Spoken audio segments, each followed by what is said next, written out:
We are your home theater and AV questions answered. This is AVRant. Want your home theater or AV question answered by Tom and Rob? Send it to question@avrant.com. Welcome to another edition of AVRant. I'm Tom Andry, and I'm here with Rob H. This is AVRant. It's your home theater and AV questions answered. We're back on a Tuesday night because Tom still has kids at home and his beard has grown longer. So, you got to check in every week, thicker. folks. Not thicker. It is longer. It is in no way thicker. It's still very much a leprosy beard, I'm sorry to say. I do have news to report. I finally got bored enough that I installed my SVS Prime Elevation speakers on my ceiling. Nice. So these have now become your top middles? Top middles, yes. They are right. properly-ish positioned, whatever. Uh-huh. I don't care. So, yeah, I continue the tradition, and if you've read my reviews over the years, you will know that I tend to find the things that nobody else finds wrong with things. Like, things will come to me and everything, and nobody else will ever report it, but it will happen to me because I am a reviewer or whatever. But yes, so I have had issues with my top middle speakers. Oh, okay. Unfortunately, I knew it was wrong. I knew something was wrong. Because I was installing them and then they were wobbling, and they should not wobble. Yeah, they should.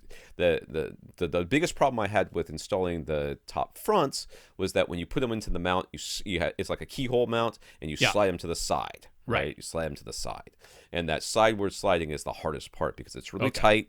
Because you gotta get them all locked in there. Now, your front heights, which are also Prime Elevation speakers, are those mounted on your front wall but just way up high? Okay. Yes. They are on my front wall, way up high. So these were on the ceiling. It's the same mount, but they have a little rubber thing that goes between the wall. And the mount is actually kind of a U-shaped. It looks like a hat channel, I found out recently from watching a video. And you put this little thing in there to help make sure that there's no vibrations in there. Right. Well, this thing's wobbling around like crazy. I mean, like a multiple inch wobble from side to side, which is not. I mean, front to back, which is not correct. I knew it wasn't right, so I thought maybe I'd done something wrong. So I called SVS customer service, did not identify myself at all, and said, this is the problem. And Corey, who was the person who answered the phone, said, hey, I've never heard of this. This is a new one for us. I've never installed these speakers myself, so hold on a second. Let me talk to one of my engineers. Yeah. And he put me on hold for less than a minute. And he said, so could you take some pictures and send it to us? Because this is something we've never heard of before. I'm like, I know. Tom discovering things. That's right. So I basically took a video. I have the thing installed. I have the little rubber thing. It's really cool. It's like it slides in there. It's supposed to sort of lock the pins in place. Okay. It like has a little lip that goes to lock the things in place, and then it's got magnets to hold the rubber, in place so that there's no chance it's going to vibrate itself out or something like that. It's a very nifty little thing. And I just took a video of it. I just rocked it with my finger back and forth. I'm like, it's not supposed to happen, right? I didn't say that. Clearly it's not supposed to happen. No. So I sent that at some point in the afternoon, and to Corey. He told me just send it to whatever attention Corey, and I'll get it, and I'll get back to you. And by the evening, I got an email that said, we've talked to engineers, and it seems like what's probably wrong is that the pins. Because the pins that come out the back on the mount on the back of the speaker are too long. Like, well, that's exactly what it is. Like I could tell you that. I didn't want to say that to you because I thought maybe I was doing something wrong. I want to give you the chance to tell, without me sounding like a complete imbecile. I also don't want to be this guy like your pins are too long. This is crap. Blah. So it's like we're gonna send you some new ones, and then it got. Well, I didn't send it from my AVRant email, but my email does have it's got my name on it. Right. And it's also got, my signature line. It's also got something about, host of AVRant. So Ed Mullen who is somebody else over there who's pretty high up, he's one of the emailed head gurus. emailed me personally afterwards and said, "We're sending you both the mount and the wall bracket just in case, and we tested them ourselves. These ones work. We've never had this happen before." I'm like, dude, this is so not your fault. This is me. And it's not as though you haven't had previous ones of the exact same model that were just fine. Just fine. Yeah. Yes, just fine. So, so Corey, not knowing who I was, because I literally did not even tell him my name when I was talking to him, and I just sent him an email. And do you read signature lines? Because I don't. So I'm sure he didn't read anything about it, at least at first. And he took care of it within more than a reasonable time, and was sending me something, just wanted my address. Yeah. And that's all he wanted. So customer service SVS once again proves itself to be perfect. And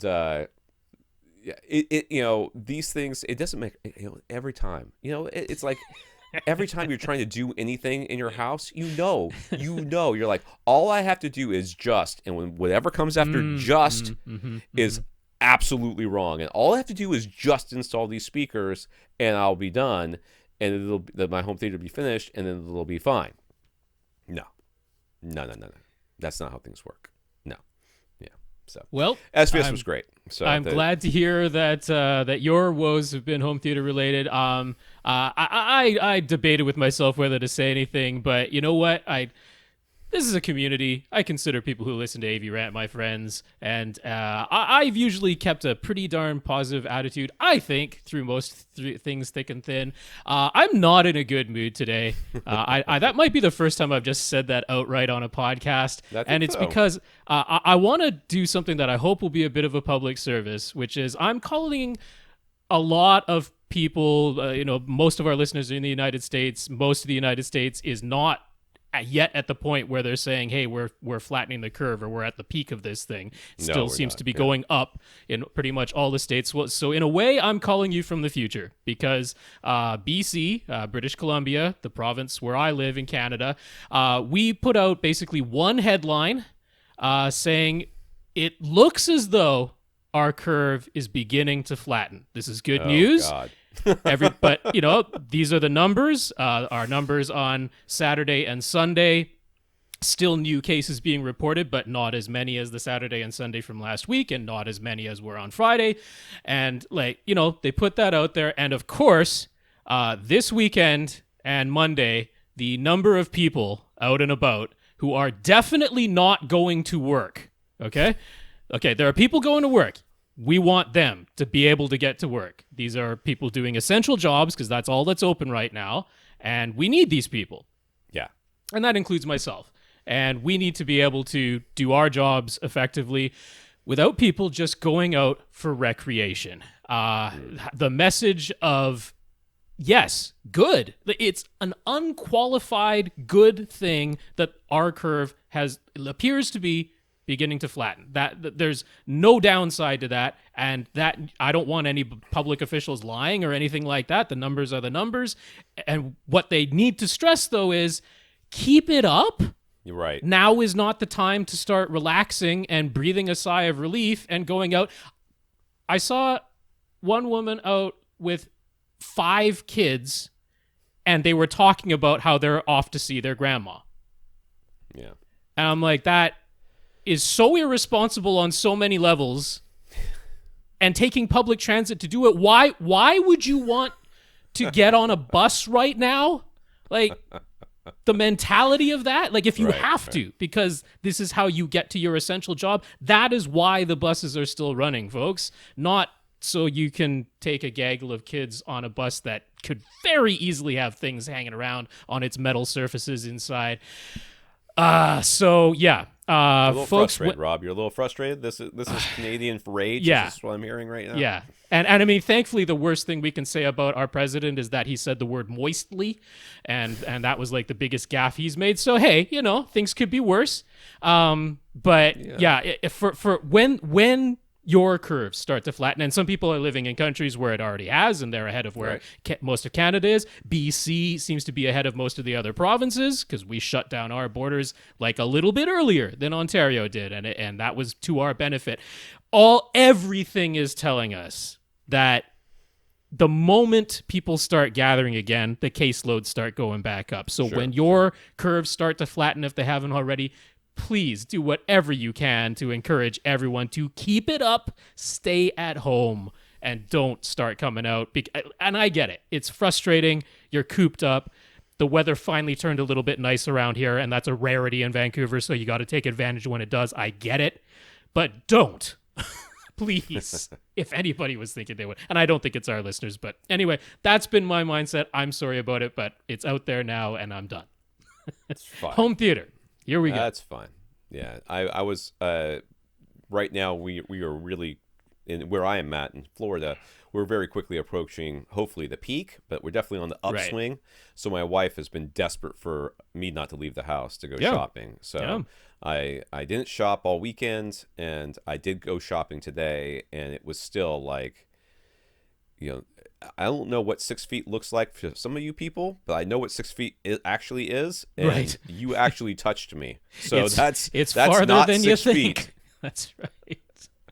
And I just, I the last time I went shopping, not this time, but the last time before that I went shopping, I went to the store and I tried to do the self-checkouts because then I know, because I see the people, they wipe their hands and then they pull the bags out for you or whatever. And you can, I'm holding a wipe, a disposable wipe, and I'm wiping my hands, so wiping everything I'm touching and everything else. All the food I'm picking up, I'm wiping before I put it into the bags or whatever.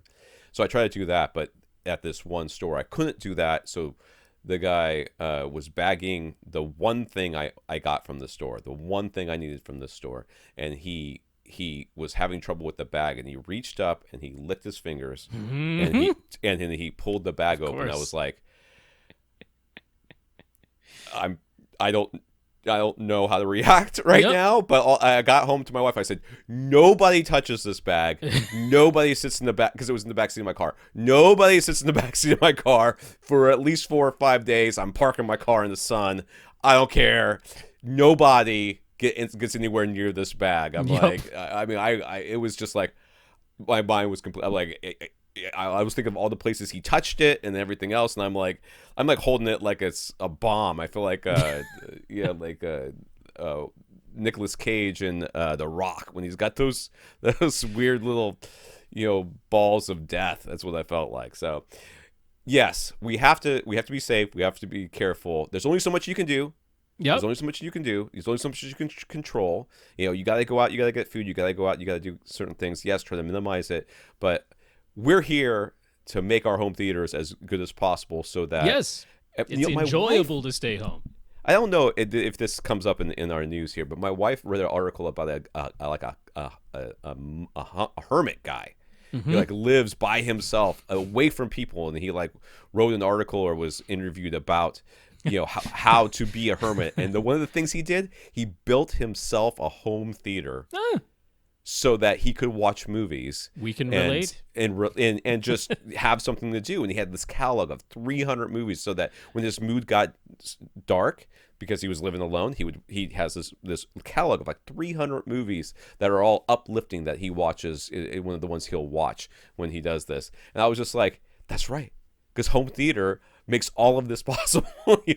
We can all live through this if we have a home. If we were stuck at home listening to a sound bar, we need home theater. So let's make it happen, guys. All right, this is AVRant, the home the podcast that will answer your home theater and AV questions. And to get your questions answered, all you have to do is ask about emailing us at question@avrant.com. You can go to www.avrant.com, leave us a comment there. Facebook.com/avrantpodcast. It's a very good way to get in contact with us. It actually beeps on my phone when you send us a question there. Oh, I hardly ever get alerted. I try to check in once in a while. You do a good job, Rob. And I check in and I'm like, oh, Rob will answer that. Great. Sometimes I answer it. But most of the time, I'm like, oh, Rob's got that. You can youtube.com/AVRant podcast for our videos. Rob's direct line is Rob at avrant.com. His Twitter is at FirstReflect. I'm Tom at avrant.com. My Twitter is at avrant_Tom, a completely dead Twitter account, but feel free to at me. It still posts when the podcast goes up. That's all we need. Does it really? I'm surprised. All right. I want to thank our listeners of the week. Become a listener of the week. You have to do is support the podcast in some way. One of the ways you can do that is going to avrant.com. Click on the Buy Us a Cup of Coffee link and go to a PayPal donation site, which will take your credit card information or your PayPal information and send some monies to us. So we want to thank Joseph for doing that this week. Thank you very much, Joseph. Indeed. Joseph, thank you so much for the support via PayPal. We also want to thank our 112 patrons over at patreon.com. Patreon is a service that allows you to sign up for a monthly subscription, just like if you're subscribing to NPR or one of those, continuing subscribers or whatever, supporters. So $1 a month minimum, and as much as you want on top of that would be great. We want to thank our 112 patrons, including Kevin. So thank you very much, Kevin. And our 111 other ones. Indeed. That's patreon.com/AVRant podcast if you'd like to sign up. And thanks so much to our 112 patrons over there. Kevin, thank you for being one of them. And a different Kevin, if you can't support yourself. If you can't support us financially, which I completely understand, especially in these difficult times, then if you think of some way to support us, let us know what that is, and we will mention you. So a different Kevin dropped our names to Mark over Accessories for Less when he bought a Denon X7200WA plus a 5-year warranty. So thank you very much, Kevin. Yeah, Kevin, thank you very much. And we know Mark is very much aware of us, and he appreciates hearing that we're still sending people his way. So that's very nice. Thank you. And a couple of people let us know that they're very happy that we're still doing our extremely long podcast to help them while away the time until they can leave their house again. So thank you, Patrick, Justin, and Hank, for thanking us. That's right. I'll mention Patrick, Justin, and Hank. And once again, I'm sure other people have said thank you elsewhere, Facebook and Twitter and whatnot. So to everybody who is grateful that we're still going, we are grateful that you're still listening. So thank you very much. All right, in the news, Disney announced that they'll fix the Simpsons' first 19 seasons on Disney Plus so that they're the proper 4:3 aspect ratio instead of a cropped down 16:9 with a top and bottom cut off. They said the change will happen by the end of May, or whenever whoever the guy is that does that gets over his corona. They also put Onward on there like really super fast. They really did. Yeah. I watched it like a couple of nights ago. I was like, I was about to buy it from Amazon Prime. And I'm like, it's on Disney Plus already. Wow, this is great. Yeah, I didn't necessarily expect that because, that's their subscription streaming service. I was expecting Onward to show up, via you pay $20 for it. And it might even as a 24-hour rental because it was still in theaters like just a week or two ago. Yeah.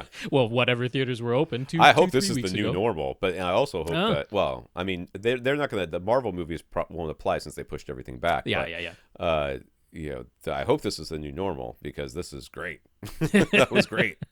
That part works out for subscribers. Good deal. Yeah. The movie's pretty good. Samsung Display has made it official that they will stop manufacturing LCD panels entirely at the end of 2020. This does not mean that Samsung Electronics will stop making LCD TVs, including QLEDs. It just means they will be getting the LCD panels from one of the Chinese OEMs. So that just happens all the time. So Samsung Display is the manufacturing arm of Samsung. They won't be making LCD panels anymore. Yeah. I guess their manufacturing facilities in South Korea and China will transition to making QD OLEDs and micro LED displays. Instead, no official word on where Apple will get its iPhone LCD displays now because no one cares. They were all from Samsung. I mean, it's funny because Apple and Samsung are these huge smartphone rivals, but for all the iPhones that use LCD displays, they were getting them from Samsung Display, so that's how business rolls. Who knows? Maybe all iPhones will just have OLED screens now because, the X and 11 did, so yeah. All right, Mike says he figured he'd share another update on his home. What is this? Comments. Okay. It's a comment. Sorry, I scrolled past the comments before figuring out what that was. I thought it was more news. Mike figured he'd share another update on his home theater construction progress. In the previous photo, the trimmer on his DIY wall panels was white, but as we suspected, that was just primer. Mike wanted to share that he found Bear's Scruff Defense paint lives up to his name. It's basically a matte finish, but it's about as durable as an eggshell finish. Not as durable as gloss, but an obvious improvement over the regular matte or flat. He also ordered 3 recliners from HT Market after hearing our interview. He has to wait a little bit for stock to arrive, which is not the norm, but we can all understand that being the case right now. And I wipe everything down with a wipe. Spray the crap out of that. Leave it in quarantine of itself for a week there. Make sure let it sit all for a while. surfaces are died off. Yep. Yeah. And Mike has to wait for new carpet anyway, so completion of Mike's theater will be delayed, but it gives him a chance to repaint the rest of the walls and fully finish his acoustic treatments, which is great. This is a great time to be doing all this. I'm telling you, man, if you're making updates on your home theater, now is the time. Yeah. Now is the time. By all means. And I mean, I've been to a lot of stores for a lot of different reasons because I have 3 boys and a wife. And I have found that Home Depot, I haven't been to Lowe's. Home Depot was one of the first ones that was doing a really good job of social distancing and making sure people were staying far apart. Yeah. In fact, our main chain of grocery stores here, Publix, is doing an atrocious job. It's getting to the point where I don't even want to shop there anymore. Right. Even though my kids are like, I only like the yogurt from Publix. I'm like, well, then I guess you ain't eating yogurt then, are you? Because I'm not going there anymore because those people, I mean, they're not doing a good job. And I feel like it's dangerous going in there for right now. I mean, I still love the store, but they're just making some bad decisions.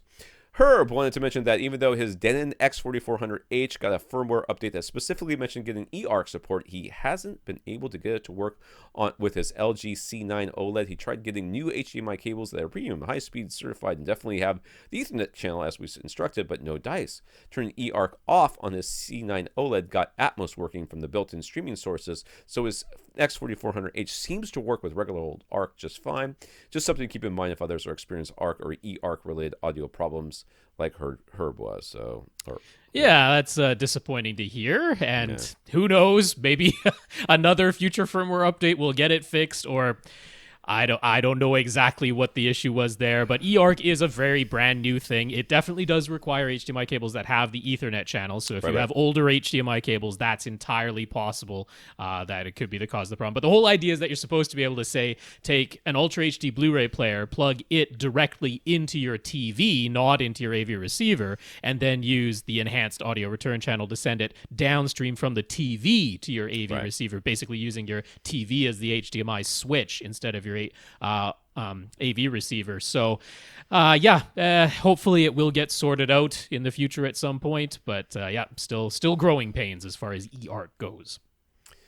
All right, RD wanted to share some updates. This was the house where some NXG brand in-wall speakers were already installed when RD bought the house. Then he recently got a deal on some GTL Sound Lab in-wall speakers to replace his front 3, and he had asked us previously if he should get any external amps or a more powerful receiver than his Denon X3600H, since the GTL speakers were rated for 175 watts. He followed our advice at first, and at his normal listening levels, everything was fine, but the new GTL speakers sounded so much better than the NXGs that he found himself turning up the volume. The old speakers sounded unpleasant, sometimes even painful when turned up loud, but the new speakers just sounded nicer and nicer the louder they got. The 3600H was fine, although he admits that he has it in the AV cabinet with limited airflow. It never shut down on him, but it did get quite hot. So we added a couple of Class D Crown amps. The Class D, of course, has very high output, very low waste of power into That's heat. Right. Yeah, so very efficient at turning the electricity into actual useful sound. That was the words I was looking for, and it didn't come to my head, so thank you, Rob. He did not notice any difference in this quality of sound, but the X3600H is unquestionably cooler to the touch right after a movie now, and the Crown amps are very efficient, so they stay nice and cool too. He's impressed with all of it, and he's enjoying his full Atmos setup very much now, and it just makes him feel better that the Denon is clearly not having to work too hard now. Sure, fine. Yeah, I mean, good news was even when he turned up the volume, it's not as though the X3600H shut down. So No. we were correct that it wasn't like actually necessary to have amplifiers. And originally we were thinking that he was going with fairly low volume levels because he said that was his intention. But yes, this can be the case once you get speakers that are not distorting at higher output levels. They do sound really darn good when you turn up the volume. So all good all around. We have no problem with having separate amplifiers around here. Tom and I both have them. So when it makes sense, it makes sense, and glad you're happy with the results. So since I mentioned maybe having people send in their home theater stories, Gurinder thought it might be fun if people shared their home theater blunders, such as the time he was trying to clean up his rat's nest of wires behind his entertainment center, but he had forgotten to turn off his amplifier. He made a big spark when he accidentally touched some speaker wire leads together. Everything shut off. Thankfully, his TV was okay after a reset, but he had fried the HDMI ports of his receiver and his Blu-ray player. So I've killed on an old receiver. I did that when I was switching like speakers out, and I didn't turn the receiver off, and I killed an amp channel doing that. But that's happened to me as well. Yeah. Well, sorry to hear about that, but I mean, it is fun to commiserate, and if other people have had blunders, Gurinder would like to hear about them, so that'll be all right. Speaking of Gurinder, let's get to him. He'll have his first question tonight. So we mentioned previously how Yamaha's higher-end receiver models let you store 2 different pattern settings so that you can have 2 different Y-POW calibrations. Do the available differences between the 2 patterns include speaker distances? He was thinking he might like to have one setting pattern for a single seat closer to a screen when he was watching alone, and then a second setting pattern for when everyone is sitting together on their large couch. There it is. It's going to be a long night. Would Yamaha setup allow for that? You're going to have 2 full sets of speakers in here, one that's closer to you and one that's further away, or are you planning on moving the speakers? He's planning on moving the seat. He can bring in a single chair so that he can sit closer. Yeah, I mean, I would do that for sure. It will, yeah. It's basically like, imagine you did a full, here's my amplifier assignment, and you run YPOW, and you save that into setting pattern number 1, and then you did a whole new setup. So you could actually have changed out the speakers entirely, or now said that you have more or fewer speakers than the first setting pattern, or that the distances are different, the levels are different. You have a subwoofer versus not a subwoofer. All of these things, it's as though it's a completely new setup, but you get to save all of that as setting pattern number 2. So you can absolutely switch between 2 things exactly like you want. Right. Yeah, you totally can. Right. So how thick should side wall panels be? His speakers are about 2 feet from each side wall, but his left wall is really just a curtain that visually closes off the opening on his left. Could he make frames out of 1x4s and put regular 3.5-inch thick Roxel in them? Or should he make 6-inch thick panel? Well, 6-inch thick is awfully overkill, honestly. But for regular sidewall panels, we don't typically go with panels that thick. I wouldn't go anything thicker than 4 inches, and I mean, you can get away with less than that if you really want to. You could. I mean, what is really nice is having, say, at least 2 inches of absorption with an air gap behind it. But if you, 1x4s are a perfect. I mean, it's such easy lumber to get a hold of. So it absolutely makes sense that you would go with 1x4s as your framing material, and then whatever insulation fits nicely into that will work totally fine. So no need to go thicker for your sidewall panels. Your sidewall panels are actually trying to be more of a spot treatment. They're not a put it anywhere and it helps. It's more of a we are catching a specific reflection with those, and we're worried about the mid-range and treble with that particular reflection. Right. Yeah. So he already has 2 super chunk bass traps in his rear corners, and then he had a shelf in the middle of his back wall that is 15 inches deep and 24 inches wide. He used some more shelf panels to turn that into a 24-inch wide, 18-inch tall by 15-inch deep frame, and he filled it with insulation. Is 15 inches deep overkill? It does look a little strange with such a chunky box in the middle of his back wall. Should he make the actual part that's holding the insulation thinner front to back so it isn't quite so deep and chunky? I can't see it. I mean, it's just it's the very middle. Black. Yeah, if you see his couch there, right above the middle of his couch, there's a big black, long rectangle, wide rectangle, and that is, I mean, you can't tell from looking at it, but it's 15 inches deep. He actually has his older projector that he's not really using anymore standing on there, as well as his surround back speakers just standing on that 15-inch deep shelf. But then he's like, well, I got this shelf already. I'll just put in a framing below it and fill the whole thing with insulation. I mean, if you're okay with the way it is now, there's no real need for you to make it thinner. I mean, the thicker, the deeper the frequencies it will actively absorb.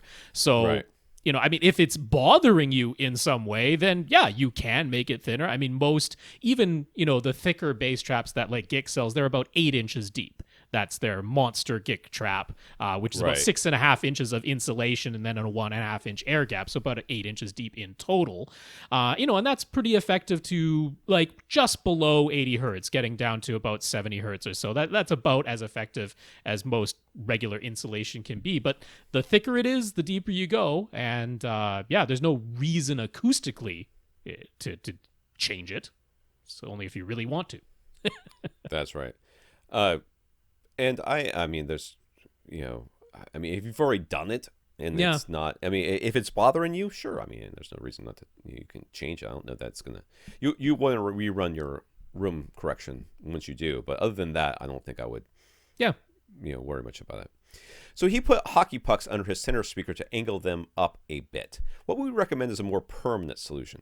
Auralex used to make some sort of angling thing that I thought worked really well. But I imagine these days, since lately everything that Auralex used to make suddenly increased in price exponentially, it maybe isn't as the best solution or the most cost-effective one. But I remember really liking it, whatever it was. Yeah, Auralex's were called the Mopads. That was the name that they gave to them. And it actually is still what I searched for on Amazon to see. Now, thankfully, there is now so much competition in foam decoupling things that their prices have come back down to be a bit more competitive, but they still sell their Mopads on Amazon for about $35 for a pair. Now, they actually come in 4 pieces, so the idea is if you have a wider speaker, you have 2 pieces that go under one speaker and 2 pieces that go under another.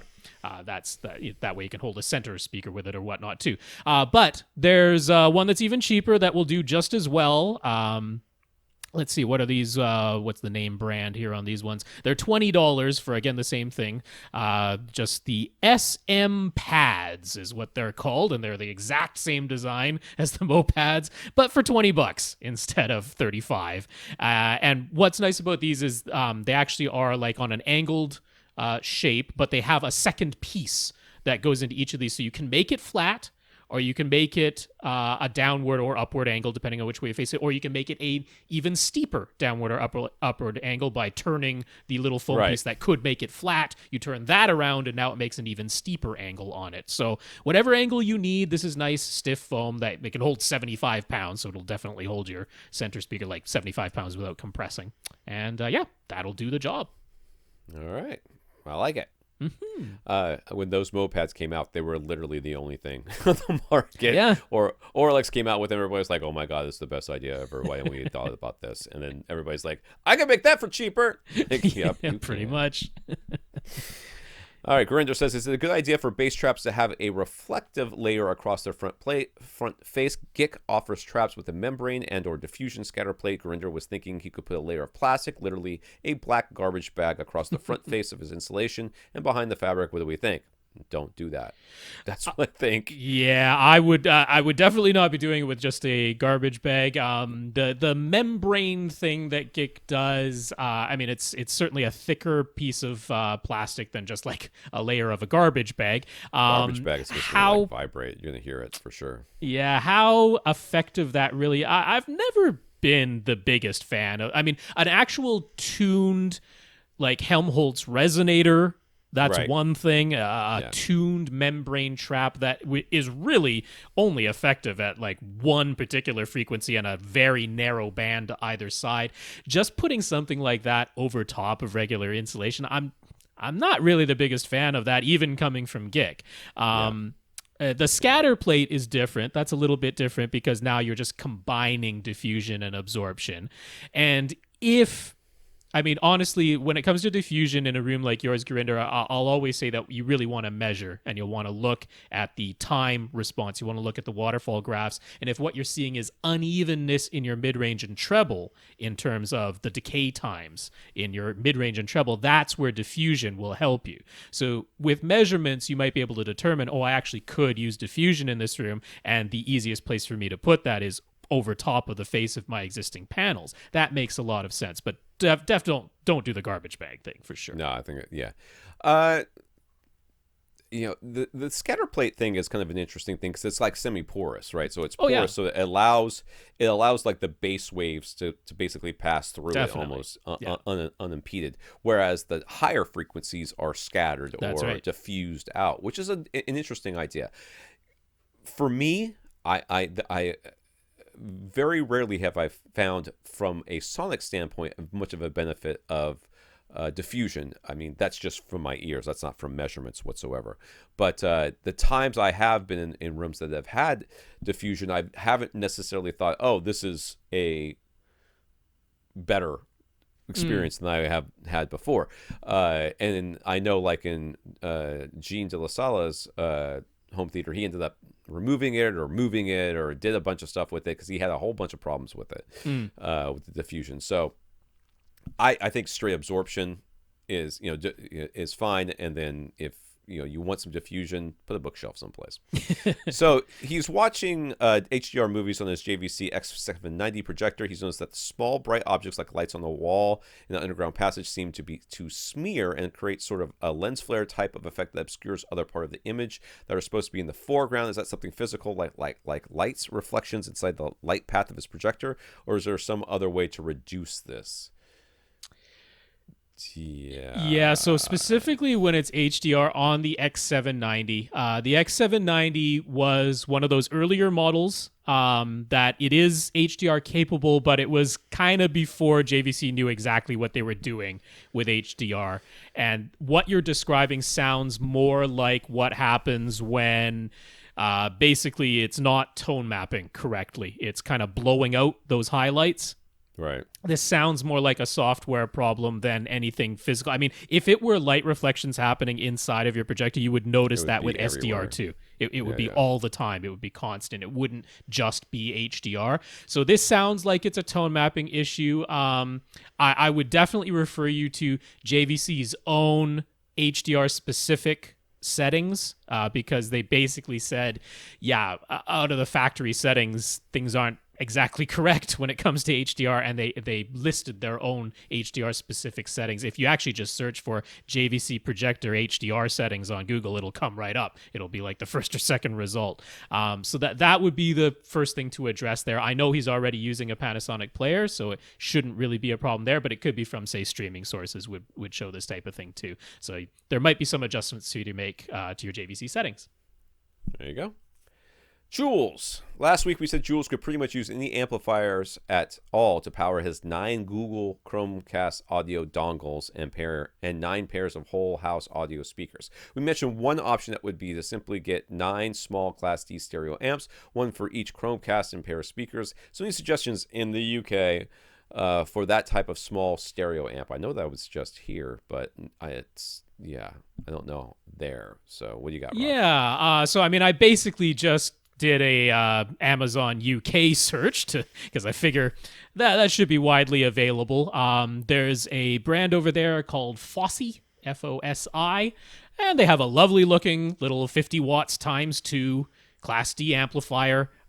Looks perfectly reasonable. Looks like it has nice build quality. The reviews on it are all quite high. It's got a 4 and a more than half-star rating. 243 people have rated it over there on Amazon UK. So yeah, it goes for £56 and would totally be what you need. And 9 of those would be less expensive than a single 12-channel Dayton distribution amp over in the UK. So can't beat that. I guess everybody's streaming onward right now because you keep going robot on me.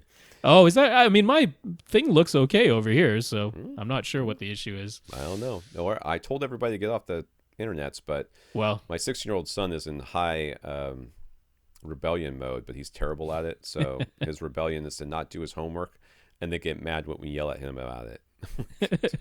Well, I've got a nice green light and 5,000 kilobits per second solid going on, so I don't know it might be on your end. I'd say it was you. It's probably on my end. It might be. Patrick would like a recommendation for a pair of inexpensive desktop speakers. He knows we always suggest Audio Engine, but with a starting price of about $200, those are more expensive than what he's looking to pay. He knows that Monoprice offers some desktop speaker models. Do we think those would be any good, or do we have something under $200 a pair, Mark, what we would recommend? Audio Engine on sale? I mean, sort of where I would go with this. But, I mean, I would have no problems looking at Monoprice. I mean, you would have to take a really close look at the design and make sure that, because Monoprice has a pretty wide selection of stuff. Oh, yeah. But for $200, it's under $200. I mean, he's looking for under $200 for this pair. Yeah. It's kind of hard to get anything that's going to sound fantastic. I mean, you get something that's not adequate. It's about where you're going to end up at. But there is something rather interesting because over at the Wirecutter, because I always like to look at what the Wirecutter recommends for things like these, because I've rarely been steered wrong by them. And their top pick is from Mackie, the brand Mackie, make powered monitors, and they like the CR4. That's the model that they like best. And if you look on Amazon, I think they're going for about $150 for a pair right now. So it's a 4 or 4.5 inch woofer in there and a 0.75 inch Silk Dome tweeter. And they like those quite a lot. But if you look over at Monoprice's DT4, so when you're looking at just the fronts, you go, well, those drivers look pretty similar and the dimensions are exactly the same. And the drivers are described as being exactly the same, but some knobs are in a little bit different places. But then you look at the back of the Mackies, the CR4s, and you look at sort of the panel layout there, and then you look at the back of Monoprice's DT4s, and man, that's more than a passing resemblance, one might say. Now, there is one key difference, which is that on the Mackie CR4s, they let you choose. So one of these speakers has the power plug, because these are powered monitors, and then the second speaker is a passive one that you connect to the first one with regular speaker wire. And on the Mackies, they have a little switch, so you can choose if the powered one, the one that you plug into the wall, is the left speaker or the right speaker. And then, of course, the other one becomes the opposite. Whereas on the Monoprice DT4, they do not have that little switch. But these only have RCA and TRS inputs, so you could just switch your red and white wires. Yeah, really. You don't really need a hard button switch to do that. Now, the difference there is that you can get the Monoprice DT4s for, what is it, $76 right now for a pair of them? It's a little bit cheaper. Yeah, about half the price. About half. I mean, and rounding down. I'd kind of be a little bit shocked if they aren't essentially identical. I mean, Monoprice, we know straight up copied Energies Take 5s, and nothing would surprise me if they have the very same OEM as whoever is making Mackie's CR4s. So, you know what? I think those DT4s from Monoprice will be a pretty darn good choice and very affordable. And hey, they're so affordable, just send them on back if you don't like them. All right, Joe. Joe has a Sony A9G OLED. Boy, I looked at that, and those letters and numbers together did not make any sense. A9G OLED. When there was a camera pan, or especially when there is text scrolling, he sees a stuttering in the movement, and that is bothering him. So Sony offers MotionFlow, and turning that up to high does get rid of the stutter, but then it adds blurring and distorted looking motion effect. With MotionFlow on, the end credits of a movie scroll up as smooth as can be, but the movement of images during the actual movie look blurred and strange. With MotionFlow off, most of the movie looks fine, but then the end credits stutter as they scroll. Yep. It just sounds exactly like 2-3 pull down issues. This is Jutter. Jutter. Gudder. Yeah. Joe, that is what you are seeing is Jutter. And it occurs because movies, other than Ang Lee's, are still shot at 24 frames per second. In fact, 23.976 frames per second is the exact number. Dang. And most streaming boxes, if you haven't set your Blu-ray player or your Ultra HD Blu-ray player to output 24 frames per second, then everything is being output at 60 frames per second, at least in North America. And 24 does not go evenly into 60. So when you try to show 24 frames at a refresh rate of 60, you have to do this alternating thing where you show one frame 3 times and then the next frame twice, and then the frame after that 3 times, and then the frame after that twice. Or a 3-2 pull down. Your 3-2 cadence, that's right. And that leads to this stuttering, herky-jerky little bit. And you particularly see it in a nice, slow, even pan or evenly scrolling text. That's where you notice it's like, well, 3 frames, 2 frames, 3 frames, 2 frames. That's not even. But what MotionFlow does from Sony, that's their particular name for what we call frame interpolation, where they say, well, we know we have 24 frames, but we're trying to make 60 out of them, or in the case of all of their displays, including their OLEDs, 120 frames, because their panels refresh 120 times a second. And 24 does fit into 120 evenly. But when the source is sending 60, and the source was like, originally it was 24, but the source is sending it out as 60. That gets into the... It did the 3-2 pull down. It did the 3-2. The TV doesn't have a chance to just show each of those 24 frames 5 times each, because that would get you to 120. So it gets this 60 times a second signal coming from the source, but it was originally 24. And the Sony, when you turn on MotionFlow, goes, well, I'm going to look at each frame that's being sent to me, and I'm going to make up frames in between each of the frames that are being sent to me, because I'm going to take my best guess at what should have gone in between. Right. And when it's something like scrolling text, it does a great job. When it's something like sports that was shot at 30 or 60 frames a second, it does a great job. But with 24, you get this weird, everything looking too smooth look that we refer to as the soap opera effect, because it looks like a soap opera that was shot on a video camera now. Right. Or if you want to see this in the most pristine form, go and watch Gemini Man, because that's the look. And you're going to notice that things look a little bit odd compared to movies. But yeah, that is what judder is. It's what frame interpolation and the soap opera effect. So the solution is what? To go to his source and have it output 24 frames per second then? That really is the only thing. I'll let you go through the rest of his question, because this will help explain too, just to be clear. So then there's Sony's CineMotion setting with Auto 1, Auto 2, and Auto options. Auto 1, Auto 2, and Auto? Yeah, that's what it's got. Right. And Emmanuel says Auto 2 should preserve the look of the film, but none of these settings seem to make any difference when he's watching, and that's because the source is messing it up. So could we please explain how these Sony settings work, and how should they be set in order to deal with the annoying stuttering? Well, go on. Yeah. So I just want to clear up for everybody that in Sony's case, what they call CineMotion is only applied to interlaced sources. So that could still be your cable box. Your cable box might be outputting 1080i. Right. A lot of them still do. And CineMotion, so when you take something that was originally shot in 24 frames a second, but you're now sending it out as 60 interlaced frames, you get this crazy thing that goes on where you take each of the 24 original frames and you're dividing them into odd and even lines. You've now turned them into 48 interlaced fields. And you go, well, now how do I show 48 fields at a rate of 60 times a second? And what you actually do is show frame 1, frame 2, then frame 1 again, or field 1, field 2, then field 1 again. That was the original frame number 1. And then field 1, field 2 of frame number 2. And then field 1, field 2, field 1 again of frame number 3, and it's this 3-2 cadence again. That is called telecine, television cinema. It's telecine 3-2. So CineMotion is there to get rid of that. When it's interlaced, it'll de-interlace things properly, but then it will just try to show everything at 120 frames again, 120 hertz again. So it can do a good job of that because it'll put the interlaced fields back together and then show each of the combined frames 5 times each and give you proper motion, but that'll only work on interlaced.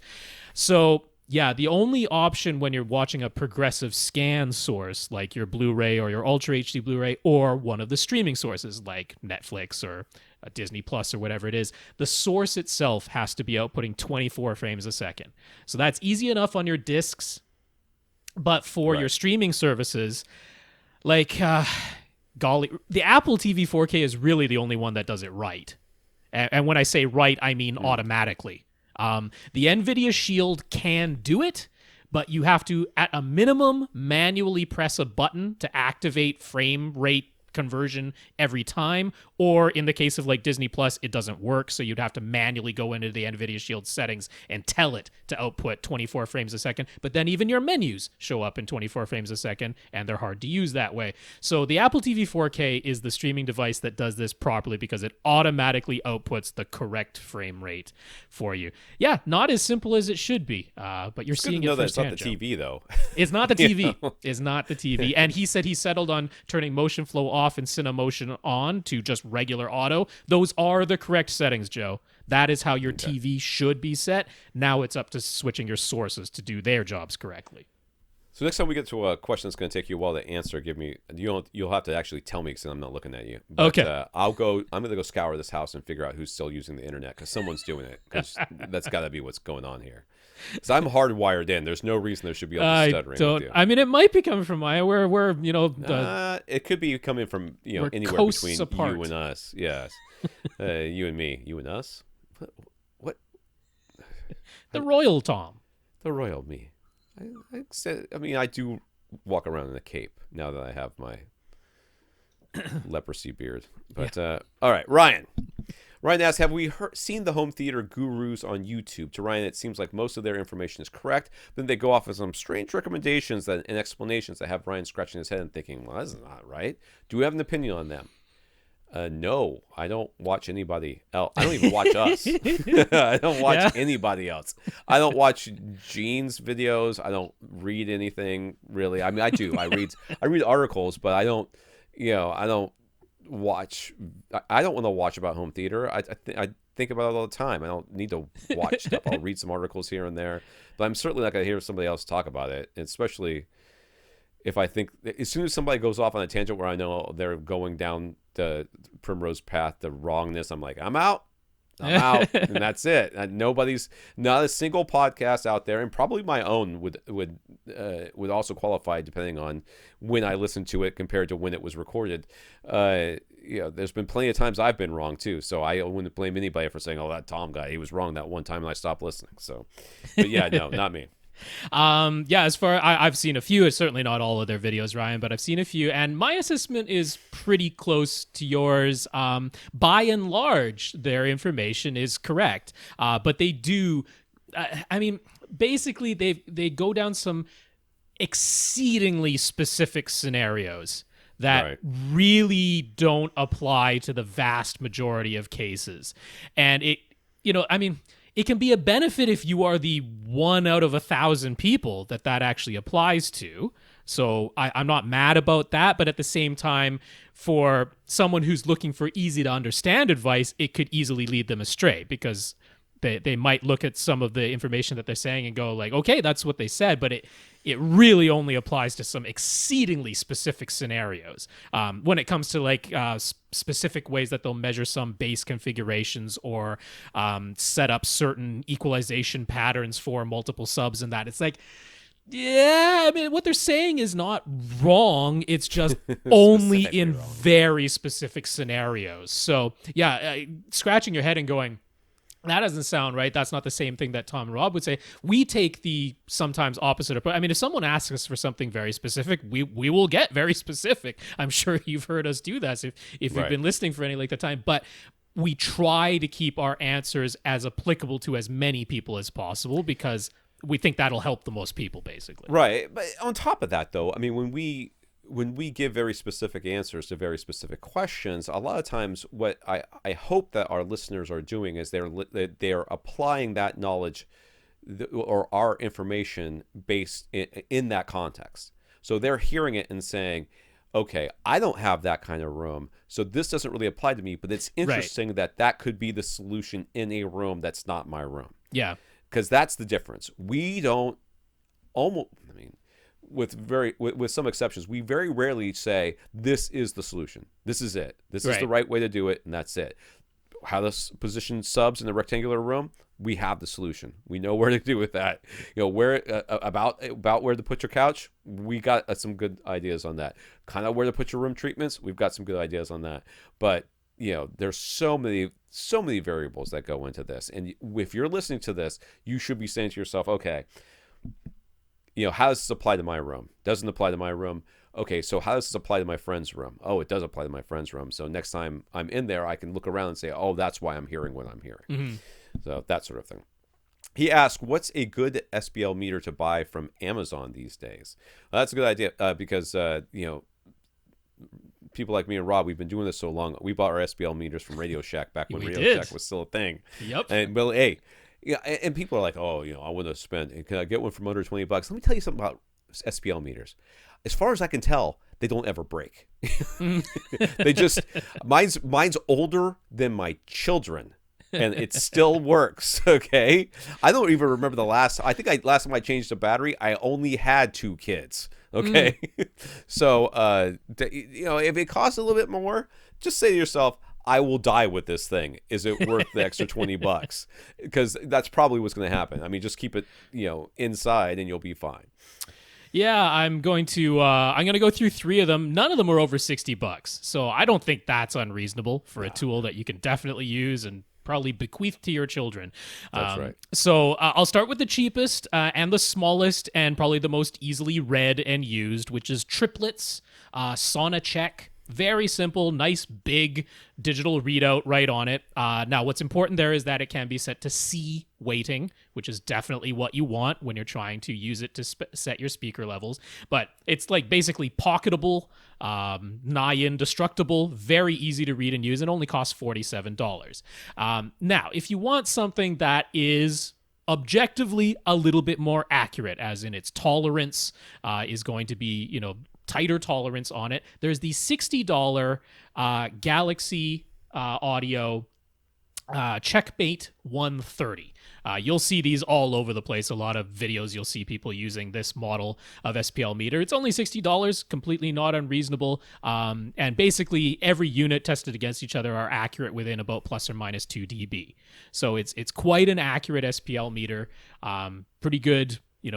Never going to have problems if you go that way. But I will say there's sort of a new one that I think might be the best choice of all now.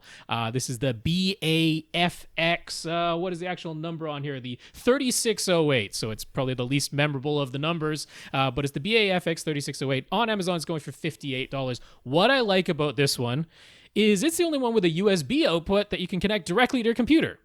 So if you want to use it for anything computer, and it actually comes with its own software that lets you measure and track and put everything into a spreadsheet and analyze your readings and stuff like that. And given that it's actually $2 cheaper than the CM130, and according to reviews of it, very, very accurate and dependable, I like that one. Yeah. All right, there you go. Nick is remodeling his basement and has been working with Ted White from Soundproofing Company to make sure the construction is planned out in detail. Once Nick's plans are finalized, Ted will provide detailed instructions for Nick's contractors so that the final room lives up to Nick's soundproofing needs. Mm-hmm. Nick's primary seat will be 10 feet away from his motorized screen. Behind the screen, his 77-inch OLED will be mounted on an articulated mount so that the projection screen can roll up and the OLED can be brought forward for a larger field of view when in use. You'll have a single row of seats, 3 love seats going across. This is a basement, and finishing the floor and soundproofing the ceiling result in most of the ceiling height being 7'4". Mm-hmm. But a short distance behind Nick's row of seats, the ceiling is only 6'9" because of a soffit that will cover some duct work. So, yeah, all right. The room is not, it's square. It's slightly wider than it is long at the end of things, but only slightly. Yeah, it's pretty close to square. 3 love seats that are not on the back wall, but just behind, about a third of the way in from the back wall, maybe a little bit more than that, but not so bad. And it's got a drop screen and the motorized drop screen, and then a smaller 77-inch that will pull out. Mm-hmm. Closet hiding support poles, blah, blah, blah. Who cares? All right, he's pretty much set on getting a JVC X7 with its generous zoom range. It can go right at the back of his room, but with his low ceiling height at the back, does it still make sense to use a ceiling mount? What would actually allow him to mount the projector as high as possible to give it the most head clearance, in this case, a ceiling mount or a shelf on the back wall? Where are the vents on this thing? Are they on the top? They're not on the top. It exhausts out the front, and it pulls air from the bottom and the sides and the back, but not the top.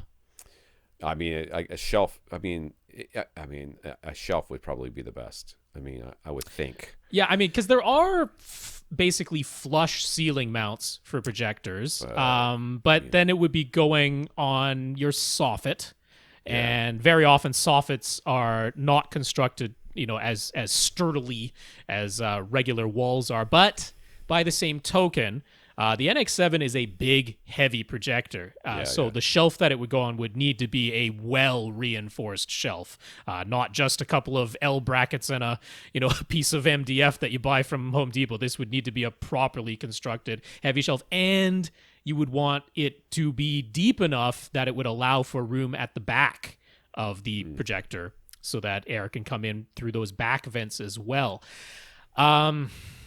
Yeah, I mean, it's a good question because it ends up having to be a heck of a shelf, honestly, for a JVC NX7. It's not inconsequential at all. Whereas if you do just go for a flush ceiling mount, I mean, as far as getting the ventilation and that, it might be easier. You just have to make sure that the soffit you're attaching it to now is sturdy enough to hold all that weight. Yeah. I don't know. Can you give a concrete answer? I'm almost in favor of going for the flush ceiling mount and making sure that soffit is just really, really well beefed up constructed. Because the shelf how wide is the soffit? Deep? How deep? I'm not exact. I think it's about 2.5 feet. I mean, you can mount it towards. Could you put it in front of the soffit? And still no, make you throw distance? You wouldn't get enough throw distance at that point. So it does. I mean, because the thing is, where the flush ceiling mount is connected to the soffit could be right at the front of the soffit. So the actual lens of the projector could be a little bit in front of the soffit, but you can't put the entire body and the room that it needs behind it, all of it in front of the soffit. That won't work. Plus, it would be right over his head at that point. Well, I mean, at 6'9", though, in the back, underneath that soffit, I mean, you're going to bump your head into it. I mean, I'm not going to. I'm 5'7", but and you're not going to because you're also 5'7". That's right. So, but there is somebody who's going to bump their head into that thing if they go walking around back then. Right beneath it, yeah. Yeah. This is a non-opt. I mean, I almost want to say move your seats a little bit forward and just use the flat panel and. But he's not going to be for that. I understand. Yeah. I mean, so I'll just say I'm almost in favor of going with the flush ceiling mount. Just make sure your soffit's beefed up. But if you do go with the shelf, it's fine. You don't need to really worry about having space above the top of the projector when it's sitting on a shelf. But that shelf has to be really beefed up. So either way, we're saying whatever this projector is attached to, you got to beef it up because it's a big, heavy projector. It might be 6 of one, half dozen another when it kind of is. Yeah. I think if you made that shelf just as tight as you could to the top of the ceiling, you're gonna, or to the top of the soffit, you're gonna end up with it being a couple, maybe inch or two. But you add in the shelf. And maybe it's the same. There's the same. Almost distance. Harder to get at when it's on the shelf because you got to kind of like scooch it out. Whereas if it's attached to a ceiling mount, then it's accessible. Yeah, but how many times do you access your? Every time you clean the filter. Yeah, which you won't need to move anything to do that. So that's fine. Yeah. All right, he isn't 100% dedicated on his choice of screen material, and although he's leaning towards SeymourAV's Center Stage XD, he was thinking he might request samples from SeymourAV and then decide based on those. But of course, he would need to have his projector on hand. With the pandemic going on, it isn't exactly easy to hire contractors these days. So would it even make sense to try and use a projector before the room is completed? Everything is white walls and white ceiling right now, and no one can really say how long it will be before things get more or less back to normal and his renovation can resume. So do we have any strong opinions about which screen material he should buy, and how badly would an NX7's image be compromised in his currently unfinished white room? Dude, I'm honestly always in favor. If you're like, well, it's just not the perfect room right now, but I'm just gonna go with it for a little bit until I can get my good stuff. Dude, when you get your good stuff, you're gonna be like, oh my God, I'm so glad I spent this money. You know what I mean? That to me is money well spent. When you're like, you want to project on a white wall for a while? Mm. project on the white wall for a while. They'll be fine. It's what you have for right now. But then, just know that when you put your screen, the screen in front of it, as long as it's the same, you're not changing the size of the perceived image, the amount of degrees of field of view you have. It'll look exactly the same, but if you change it so it's a little bit smaller now, you'll be like, oh my god, I can't believe I got this small screen. At the same time, though, he already has a 77-inch OLED already on an articulating mount, which I will grant you, it does not give you the same field of view that you would have with your projector, but it's not like you're suffering watching a 77-inch OLED that's been brought towards you to make your field of view larger.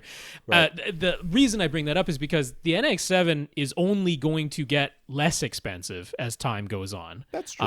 And we don't know, we talked about this before, we don't know if JVC is going to release new projectors at the end of 2020 or if new ones won't come out until the end of 2021. We don't know. But regardless, the NX7 is not going to get more expensive at this point.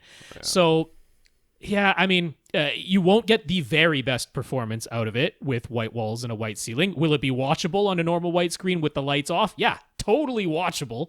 But it will not be the very best. Once you have your room blacked out, it will look even better. If you were to put an NX5 and an NX7 next to each other in your room, you wouldn't be able to tell the differences in black. Whereas with the room blacked out, you might notice that the NX7 gets even blacker. But your room right now with the white walls would be enough to wash that out. You wouldn't see that difference right this minute, but still totally watchable. I will say on the screen choice, when your seats are 10 feet away, I would lean towards Seymour's Ultrafine as opposed to the regular Center Stage XD.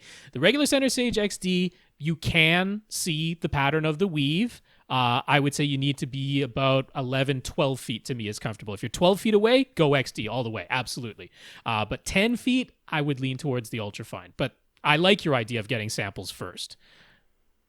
I feel like screen material is something that you can sight unseen shop for. You could just kind of read the reviews. Actually, yeah, even without a projector, you just get the samples, and you'll be able to see, like, oh, I can see the weave from 10 feet away. Right. I guess I'll go with the Ultrafine. Like, you don't even need a projector for that. Yeah. So he's planned out exactly where he wants his front, left, center, and right speakers to go, as well as his side surrounds, and he definitely wants Atmos, and would like to be able to label his 4 ceiling speakers as front heights and front rear so they will perform their best with all the immersive audio formats.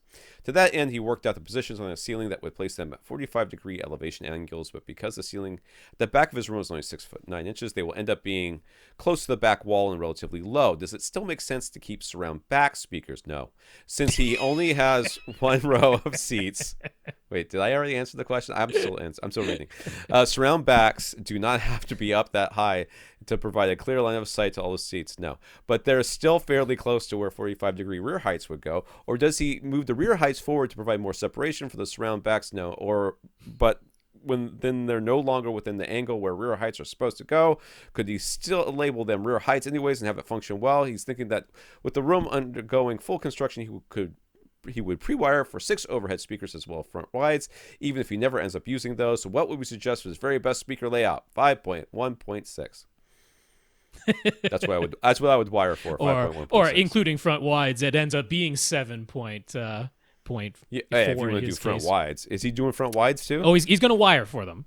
Which I'm all in favor. I mean, it's a few extra leads of speaker wire when the walls are down. Absolutely. I'm totally in favor of that. And I will always say I'm okay with front wides.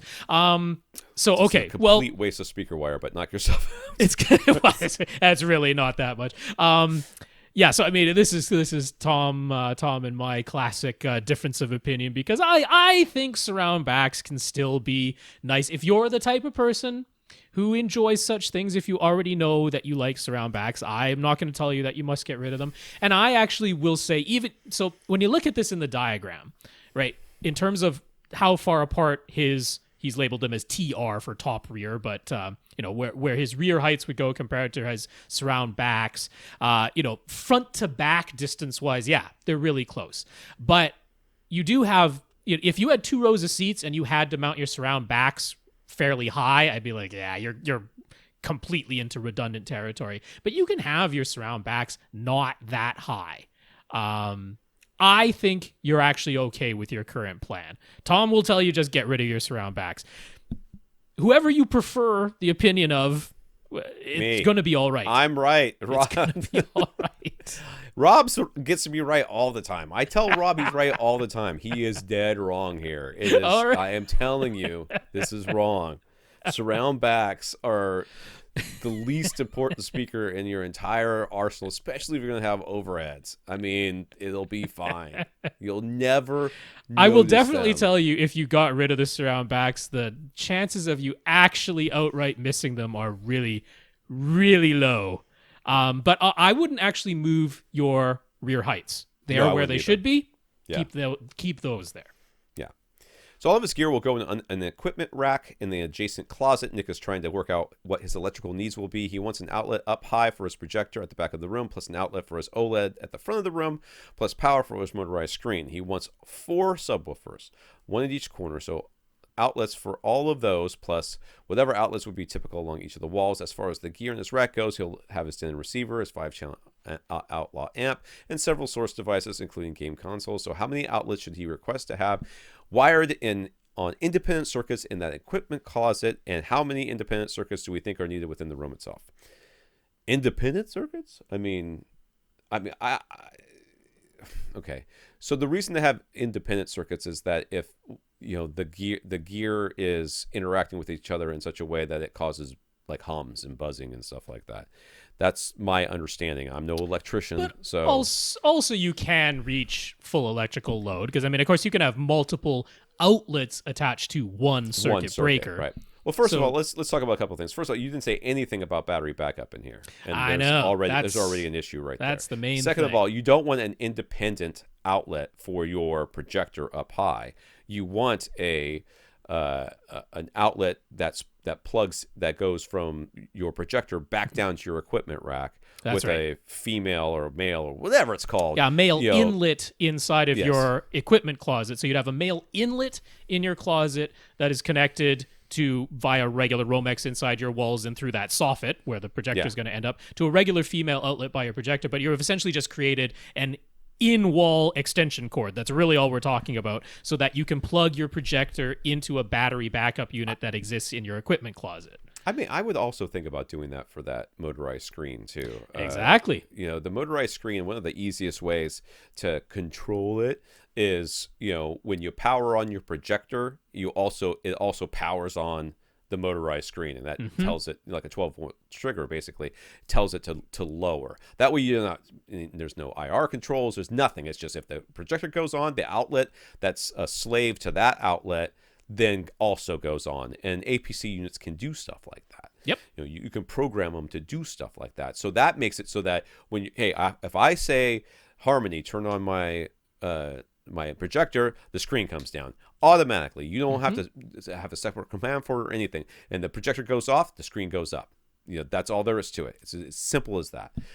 So I would do it for both of them to be sure. Now, if you want to have independent outlet circuits for each one of your subwoofers, that's fine. I still think 4 subs is way too much in this room. I mean, how big is this room? It's not that big, but I mean, 1 in each corner. That's going to be real nice, even bass. So I got no beef with that. But other than that, I mean, I guess you could put 2 independent circuits in your equipment closet. One for your amp and one for everything else, including your receiver. Pretty close, yeah. I mean, you'd want your Outlaw amp, and I guess you probably could put your receiver and your Outlaw amp. The Outlaw amp isn't crazy, so you could put your Outlaw amp and your receiver on one outlet, and then basically everything else, sources, projector, and that on a second one. If you want to go nuts because you're like, oh, maybe the motor in the screen will create some noise or something, I mean, you could have a third outlet for that. Yeah, I mean, I want it to be controlled by your APC.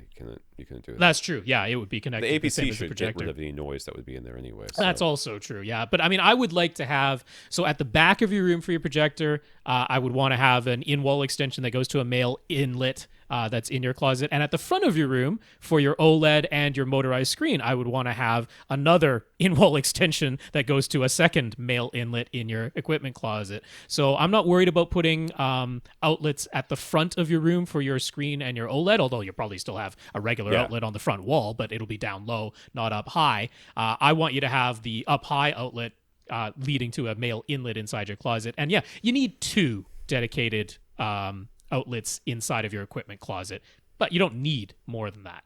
No, I don't think so. So SeymourAV also sells JVC projectors, and their price is one of the lowest as long as you are also buying a screen from them at the same time. They offer a $250 projector calibration, saying they'll calibrate your JVC projector to the screen you buy from them before they ship it out. It was Nick's understanding that with a projector, the room has a large influence on the final calibration. So does it make any sense to pay $250 for this pre-calibration? No. I mean, what they can give you is accurate color for whatever small amount of color shift there is imbued by their screen. Now, it's really small because Seymour screens are really color neutral, but not perfect color neutral. So they can get the color accuracy spot on, but you would still need to then set the contrast and brightness, your lamp level, all of that, because that is very much room dependent. Then if you really want to get nitty gritty, if you do have non-neutral walls, then yeah, the color that you perceive can be thrown off a little bit. However, the color that is measured coming off the screen is the result of basically the direct light path from the projector to the screen. So what they can do at their factory before they send it to you is give you color accuracy, but not contrast, brightness, light level accuracy. You'd still need to do that for yourself. It's kind of tough for me to say that that's really, really worth it. The NX7 out of the box is a very accurate projector right away, and their screens have almost no color shift to them. So as much as I would like to say I'm willing to send Seymour more money because they're a good company, it's tough for me to justify in this case. If you were getting a projector that's really color and accurate out of the box, which is kind of rare these days, but if you had that, then maybe it could be worth it for sure to get good color accuracy, because setting the contrast and brightness yourself isn't that difficult. In this case, I'd probably say no. So when the renovation is eventually finished, Nick plans to make this dedicated theater pretty dark, quote unquote. He's okay with black and or dark gray paint and or carpet for some of the room, but he doesn't want the entire room to be black and gray. He envisions using a couple different shades of brown in crucial places where aesthetics are a priority. So are there specific areas of the room where it's important to use black or dark gray? He thought we previously mentioned the front wall and the ceiling, but he wasn't sure. I cannot endorse painting your ceiling black. I am sorry. I can't do it. I can't do it. Now, I am in favor of you painting dark gray or black if you really want to go black. I think it's a terrible idea, but a gray or dark gray front wall. I can get behind that. Mm-hmm. But I feel like the rest of it is sort of whatever you want it to be. You want it to be brown. You want it to be, light gray. You want it to be other colors. I don't really care. My theater is orange. And that it's just the color it is. It was a color when it got in here, and it's orange. And I mean, I'm sure it makes a difference in the absolute, color that I'm observing within this room. And I absolutely don't notice it and don't care. not one iota. Because when it's black in here, and the ceiling is white and the carpet is brown or something. I don't know. It's dirty colored right now. So yeah. If you want to go whole hog, you paint the whole room black. Is what you do. Yeah, I mean, floor to ceiling, carpet, the carpet's velvet, the walls are velvet, everything's velvet. But in reality, a dark gray front wall, and then just try to not do rainbow colors all over the place, and you'll be fine. I mean, every move away from flat non-reflective black or outright Fidelio velvet that practically absorbs light, every move away from that is a slight hit to the ultimate contrast that this projector can. Because remember, whatever you look at your screen, you know, you look at your screen, that is as black can possibly be. It can only be brighter than that. There's no making it blacker than when you just have everything off and you're looking at the screen. That's as black as it can possibly be. And then as soon as the projector is on, every surface that can reflect some light back onto the screen, it will. A small amount, whatever it is. So really the most crucial thing for you to do is for all of the things that are not black or really dark gray, and including the black and the really dark gray, just don't make them glossy. Right. Yeah. Get it as close to a matter of flat. Hey, that Bear paint with its more durable finish that's essentially matte, but it's scuff resistant. That might be a good option here. Try to get away from much gloss as you can. Other than that, I mean, there's the idea of maybe having a shadow box around your screen, which is basically the first 3 to 4 feet of your ceiling, you know, closest to your screen, the first 3 to 4 feet along each wall on your floor, having all of that be black. Some people subscribe to that. It honestly, due to the angles of, you know, your projector being all the way at the back of your room, that's not really where most of the reflected light is ultimately going to come from, is from that shadow box area. So I'm not super saying that that's important. Just try to make it not glossy. I mean, when it comes down to it, you look in my room, I've got this orange paint everywhere, but then I've got black room treatments pretty much covering every wall, and, you know, there's lots of, you know, light absorptive stuff kind of floating around in here. I mean, it's not going to be perfect, but to me, you know, home theater, it can't be all about the fidelity. I'm sorry. It just can't be. You can't walk into a room and say, you know, and it's an anechoic chamber that's, you know, got that, you know, crazy, you know, $100 per square inch black, absorbs all light, can't even see it, paints everywhere, you know, and you have to sit in one spot with your head in the vise in order to get the exact perfect sound. That's not fun. That's not enjoyable, and it's not pleasant. It's not even really pleasant to be in an anechoic chamber. If you've ever been in really one, isn't. It is not a place you want to be. So yes, you could put, you know, 6 feet of absorption on every wall, you know, and sit in one little chair in the center of it, viewing through your view box, you know, with your eyelids painted black so that you didn't reflect anything off of your face, and that's right, you know, eye drops or some sort of special, you know, the demon contact lenses where you're completely black. That's you know, and then, you know, like, yes, this is as good as it could possibly be. That is true. You know, just be reasonable, but at the same time, you know, at some point you're going to walk in this room and go, oh my God, it's like a dungeon in here. What are people going to think? You know, you want people to look at your theater and say, well, I'd like to spend some more time in there. Not, oh my God, there must be a box of toys in here. And I say toys with air quotes on them. So, yeah, be reasonable is what I'm going to say. I just wanted to say one last thing real quick. In the plan that he showed, he's done the alternating diffuser, absorber, and he's done it where on the left side of the wall, if it's an absorber on the left side, then on the right side of the wall, directly across from it is a diffuser. I know that there are some acoustic experts who subscribe to that advice. I am not one of them. That the sound bouncing around your room is not bouncing perpendicular and parallel to itself across the room. It's coming from your speakers and going at angles. I subscribe more to, if you have an absorption panel on the left side of your room or directly across of it, to have an absorption panel on the right side of your room, as long as your walls are symmetrical.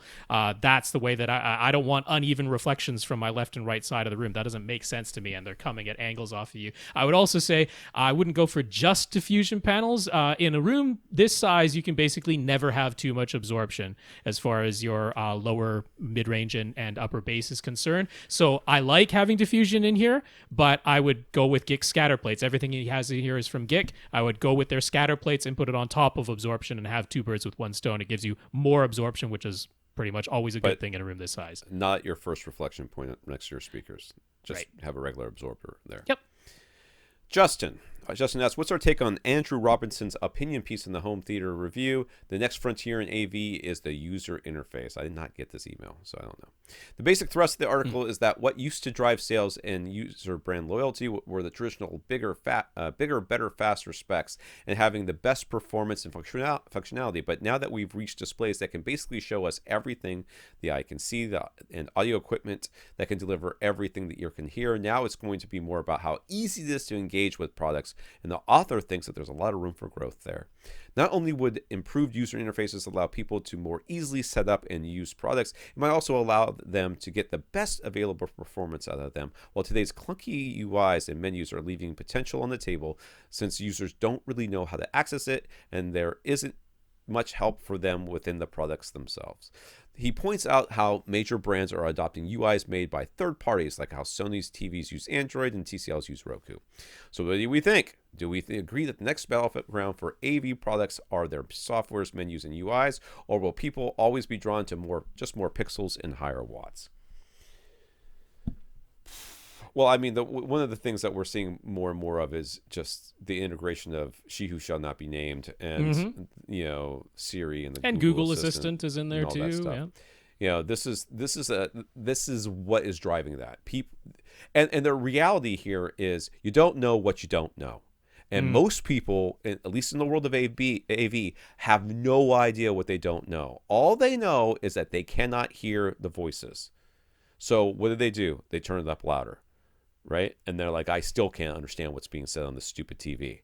So it's the TV's fault. So they buy a new TV. Well, I still can't understand what's happening on this stupid TV.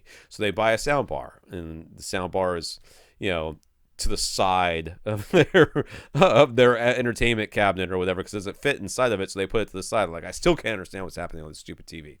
So they don't know what they don't know. And that's part of it for sure. I mean, we're going to see more and more integration with that sort of thing as a user interface. But education, as far as making it easy for people to understand what's going on, we're already seeing it if you think about UIs as far as interfaces with TVs, receivers, and everything else, they are infinitely better than they used to be. TVs in particular allow just don't put it in dynamic mode and it looks good. I mean, it used to be so much harder than that. It used to be so much more work than that to try to get a good image out of your TV. It used to be so hard to calibrate your speakers, just to get them all at the same volume level. Mm-hmm. We're not talking about room correction. We're talking about, I want all speakers to be coming at me at the same sound. I used to have people tell me, oh yeah, I can calibrate subwoofers by ear. No, you can't. Yeah. No, you can't. Shut up. No, you can't. Oh, yeah, I can get within 1 or 2 dBs. You don't even own the SPL. How would you know? How would you even know? But that is part of that. So the UI that you don't have to actually interface is the best UI that exists. And that's what these voice assistants are really trying to get us to. And better products coming out of the box. I mean, using Odyssey for Denon is so foolproof, except that their graphics are wrong as far as where you place the microphone. Right. But the rest of it's just like, if you plug the microphone in, the receiver turns on, you get an image on your screen that says, oh, you've got this going on. Okay, well, put the microphone here and let me walk you through this. And it's really not that hard. And the whole setup wizard that Denon and Marantz have there actually, it's good. I'm in favor of using that thing, and it's kind of rare. But I can't say that I think companies coming up with their own UI is going to be a selling point, because you would only buy something because of that if you have experienced it. And even though people do still like to go to a store and see something and then probably buy it online, and they don't give that store any benefit for having shown it to them, very few people are actually digging through the menus when they go to a store. They're just, how is it set up in the store? They're looking at it, and that's how they make their decisions. So I think the conceit that the UI is somehow going to be where companies can differentiate themselves, and that's going to be a selling point. I don't really think that's the case, because people would only know about that if they use it. Now, what does make sense is getting more standardized and shared UIs. And this idea of going to third parties to do that makes sense, because if people go, well, I use an Android phone and now my TV kind of works like my phone, that makes more sense. They don't have to experience that somewhere first to get it. They just say, oh, it works like my phone does. I mean, Roku, to their credit, they've simplified things and they're spreading out. But and like you're saying with the voice assistants, again, people sometimes already have that in their house and like, oh, well, now I can just tell it to turn on my TV. Again, it's because they're already used to it. So I don't think companies putting time and effort and money into their own proprietary UI versus better and better specs is really going to be a selling point. But if we have more standardized and shared UIs, that could make more sense. Well, the person who's making the case that companies making their own UIs are the ones that are going to be on top are clearly fans of Apple. I mean, because that's what they have done. They've created, and I don't mean that in a bad way. That's not negative. There's no negative connotation there. This is, one of the selling points for a lot of people. Like once you start, that once the Android, Samsung owner says my phone is on every spec more powerful than your iPhone, 5 days before the iPhone comes out and they're in line to buy it, they're like, yes, but the interface is just so much better. That's what they say. That's the fallback argument for why my camera's better or this is better. No, the UI is better. The interface is better. And yes, Apple has done a lot of work on making sure that they have a UI that's very unique. They have an infrastructure in a playground or a sandbox that's their own, and nothing else works exactly like it. And once you get used to it, it's very hard to move away from it. And that's part of the draw of Apple, and that's also part of what keeps people coming back to them. Will all companies do that? I think it's a waste of money. I think it's a huge waste of money. When instead you could just say, "Oh, Google, can I use your UI?" Oh, yeah, sure. Just put our name on it someplace and pay us $50 million. Yeah, no problem. Got that under the couch. So, but I don't ever think we're going to get away from raw specs either. Yeah, that's going to keep going. It's just, we're just too used to saying, that mine's better than yours, and it's better objectively because of these measurements. Well, I also think form factor is what really sells for people, because when we start getting modular displays that you can make any size that you want on your wall and add to it later to make it bigger, that's going to sell. And it's not going to matter what the UI is. People are going to buy it. Right. Yeah. And foldable phones are now starting to come out. I've already seen some of that. That's going to sell because it's new and different. It's different. People are going to be excited about it. When the gold Apple phone with the first gold one came out, everybody's like, oh my God, I got to have a gold one. Whatever. Carl on Twitter. Carl says, where can we get Atmos test tones to play through each Atmos speaker position one at a time? Every receiver that you connected to, just go through the test tone. But that doesn't tell you if your source device is sending it properly. That's true, but I mean, but then if your source device is an Apple TV 4K, you're not going to be able to get something on there anyways. But, well, that's what Carl was hoping for. Now, Dolby on their own website and their professional section, they used to have test tones that you could actually load onto a USB stick. So you could play it directly through an AV receiver through its USB port, or some streaming devices that have USB inputs. You could actually play it that way. Unfortunately, they've taken those off of their website. I don't really know why, but they have. So there were the Dolby Atmos demo discs, Blu-ray specifically, because they have an Ultra HD Blu-ray now, which is kind of the easiest one to get, but they didn't put the individual test tone tracks onto the Ultra HD Blu-ray version. They were on the Blu-rays from 2016 onward, and they only went through 2018 as far as I know, the regular Blu-rays. So I'm actually thinking what I might do, since I have one of those and I can just turn each of those individual test tone tracks into an MKV. I might try to host that somewhere and put a link for that so that people can get it. Now, you would need to have something that can play MKV files or convert it into a file type. Well, actually, no, you couldn't even use something like Handbrake, because then the Atmos audio might disappear. So you need something that can play MKVs. But yeah, I mean, that could just be Plex on any streaming device, or it should be able to play on your Ultra HD Blu-ray player. So yeah, I might try to host that myself. I'll put the link if I do. All right. Tom, not me, different Tom. Tom says he appreciates our answers last week regarding using bookshelf speakers in a large volume in air and how that relates to the frequency range just above where the speakers in the subwoofer cross over. He says he is certainly willing to raise a crossover if that's all that's needed, but he's still hoping to clarify things a bit further. Dude, if you want to buy tower speakers, just buy tower speakers and leave me alone.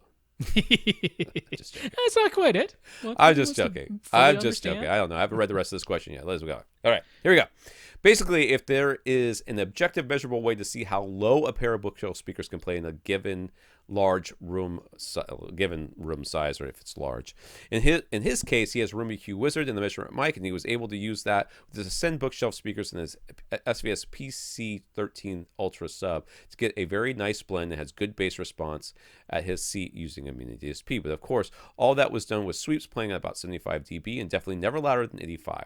We discussed with another listener, Damien, how you don't want to run test sweeps with Room EQ Wizard at 0 dB full scale. Damien himself described how the measurement microphone started clipping in its readings, with the test tones playing that loud plus the receiver at full reference volume.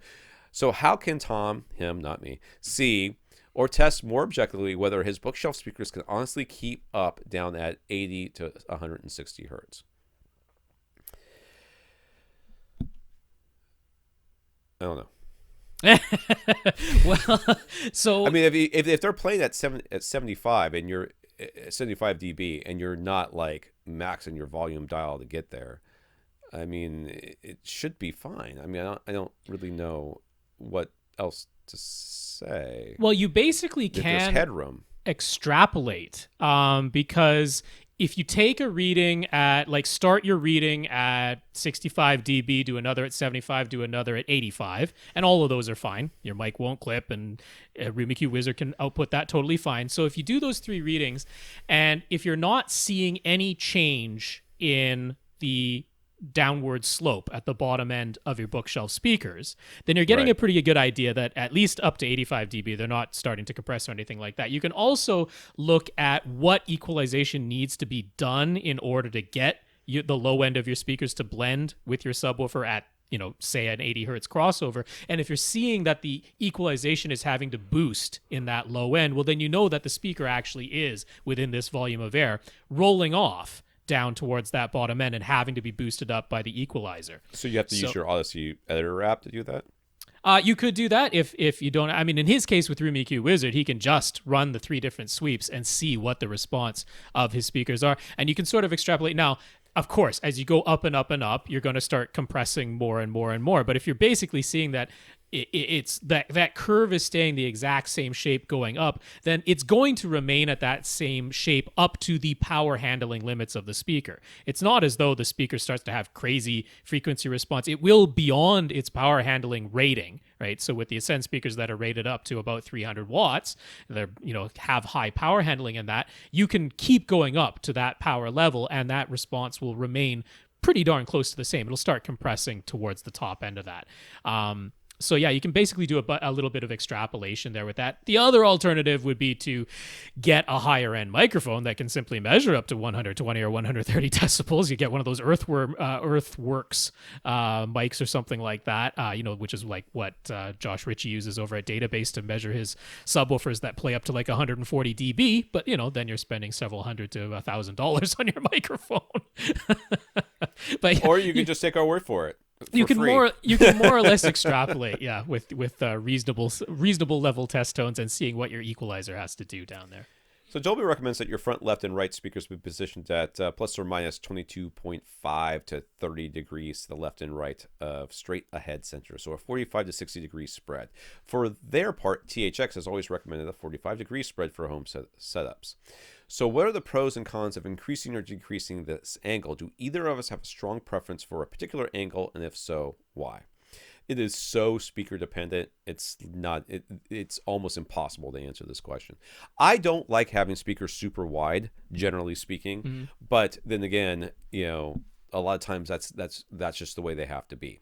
But many speakers, like Atlantic Technology comes to mind, and those were developed by what's his name?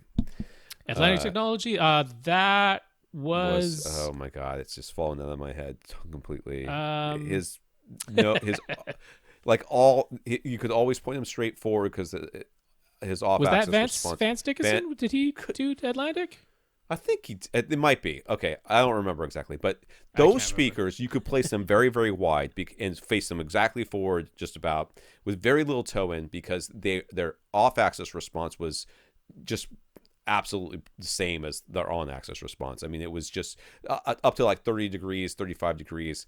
They sounded exactly the same. So you got this nice wide field, where it would blanket your couch and it would be fine. You could have them in a big theater. But I've had ones that are a lot more directional, and all of a sudden you put them out too wide and you get like this almost dead spot between them and the center channel. Now, another speaker in that same situation is going to perform better or worse depending on how it's designed and what it was designed for and who designed it and how they were, what they thought was the most important trade-offs. Some tweeters and designs are going to be a lot more directional, and some are going to be a lot less. So it's really hard to say. I just, generally speaking, don't love having my speakers super wide. But then again, almost every one of my theaters I've been in, it's a couch width.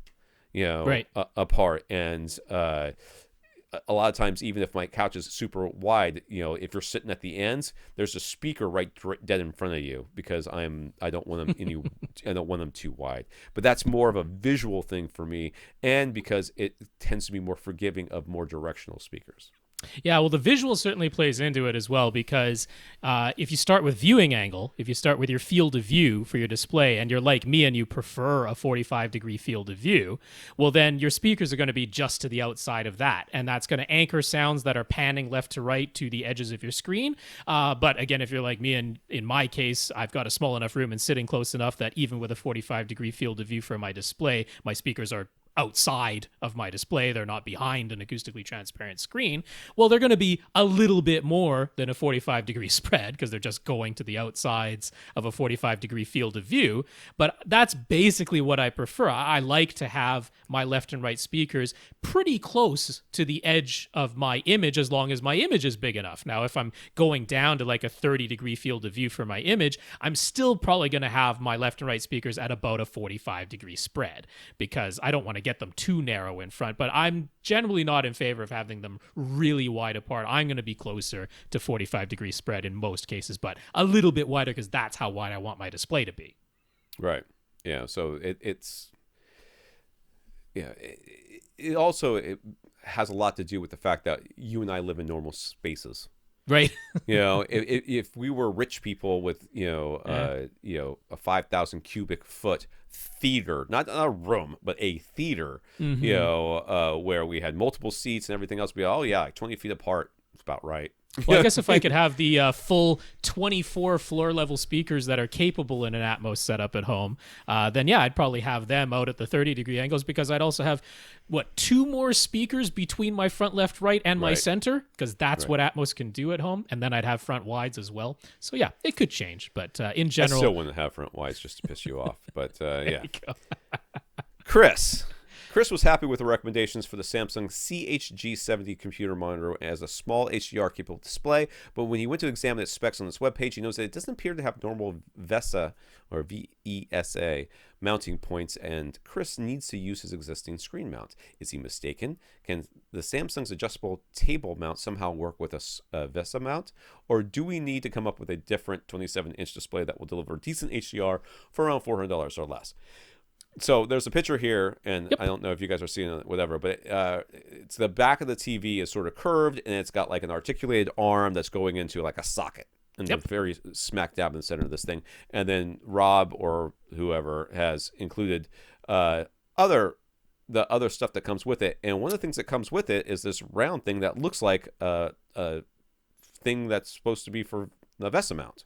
Right there. That is exactly what it is an included VESA adapter that goes into that round socket on the back. So this thing actually there's like a light ring that goes around this. It just unscrews, and then there are actual screws inside to completely detach the articulating arm, which does come attached in the box. So you'll have to unscrew the little hub thing on the back, take out the screws that hold in the articulating arm. But once you do that, you can put in the included VESA mount that goes in that round socket in the middle and turns it into a 100 by 100 pattern VESA mount. That should work with any normal computer mount. There you go. Nathan is stuck living in his RV thousands of miles from home while he waits out this pandemic. Dude, hang tough, buddy. Yeah. You're doing God's work there by just being inside. Keep going. You're not stuck inside. You're safe inside. Think of it that way. Yeah. You're safe inside, and now you're keeping us safe by you staying inside. So thank you very much for that. Thankfully, a relative has let him keep the RV parked on their property, but still a rather tough situation for Nathan for the time being. Dude, I hear you.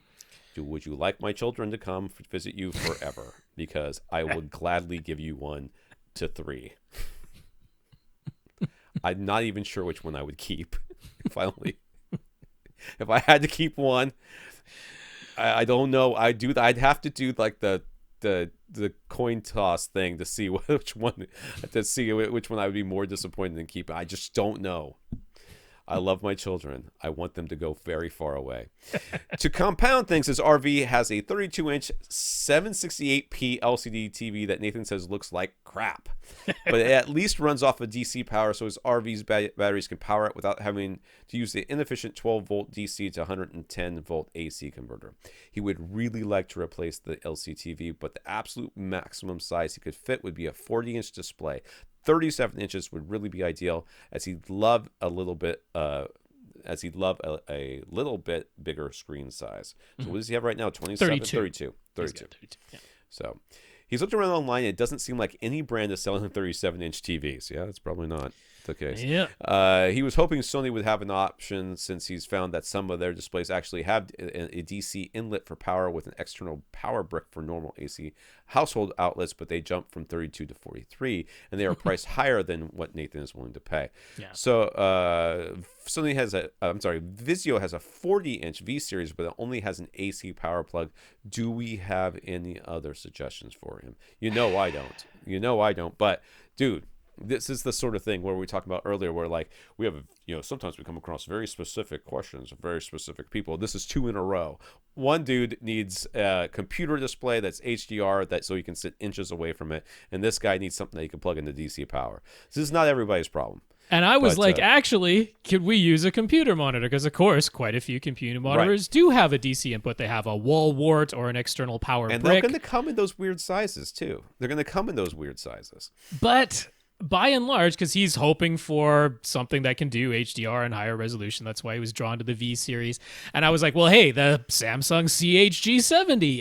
Now, the biggest one it's a 27 or a 32. So there's no size increase for you. It would be a 32. But unfortunately, the 32...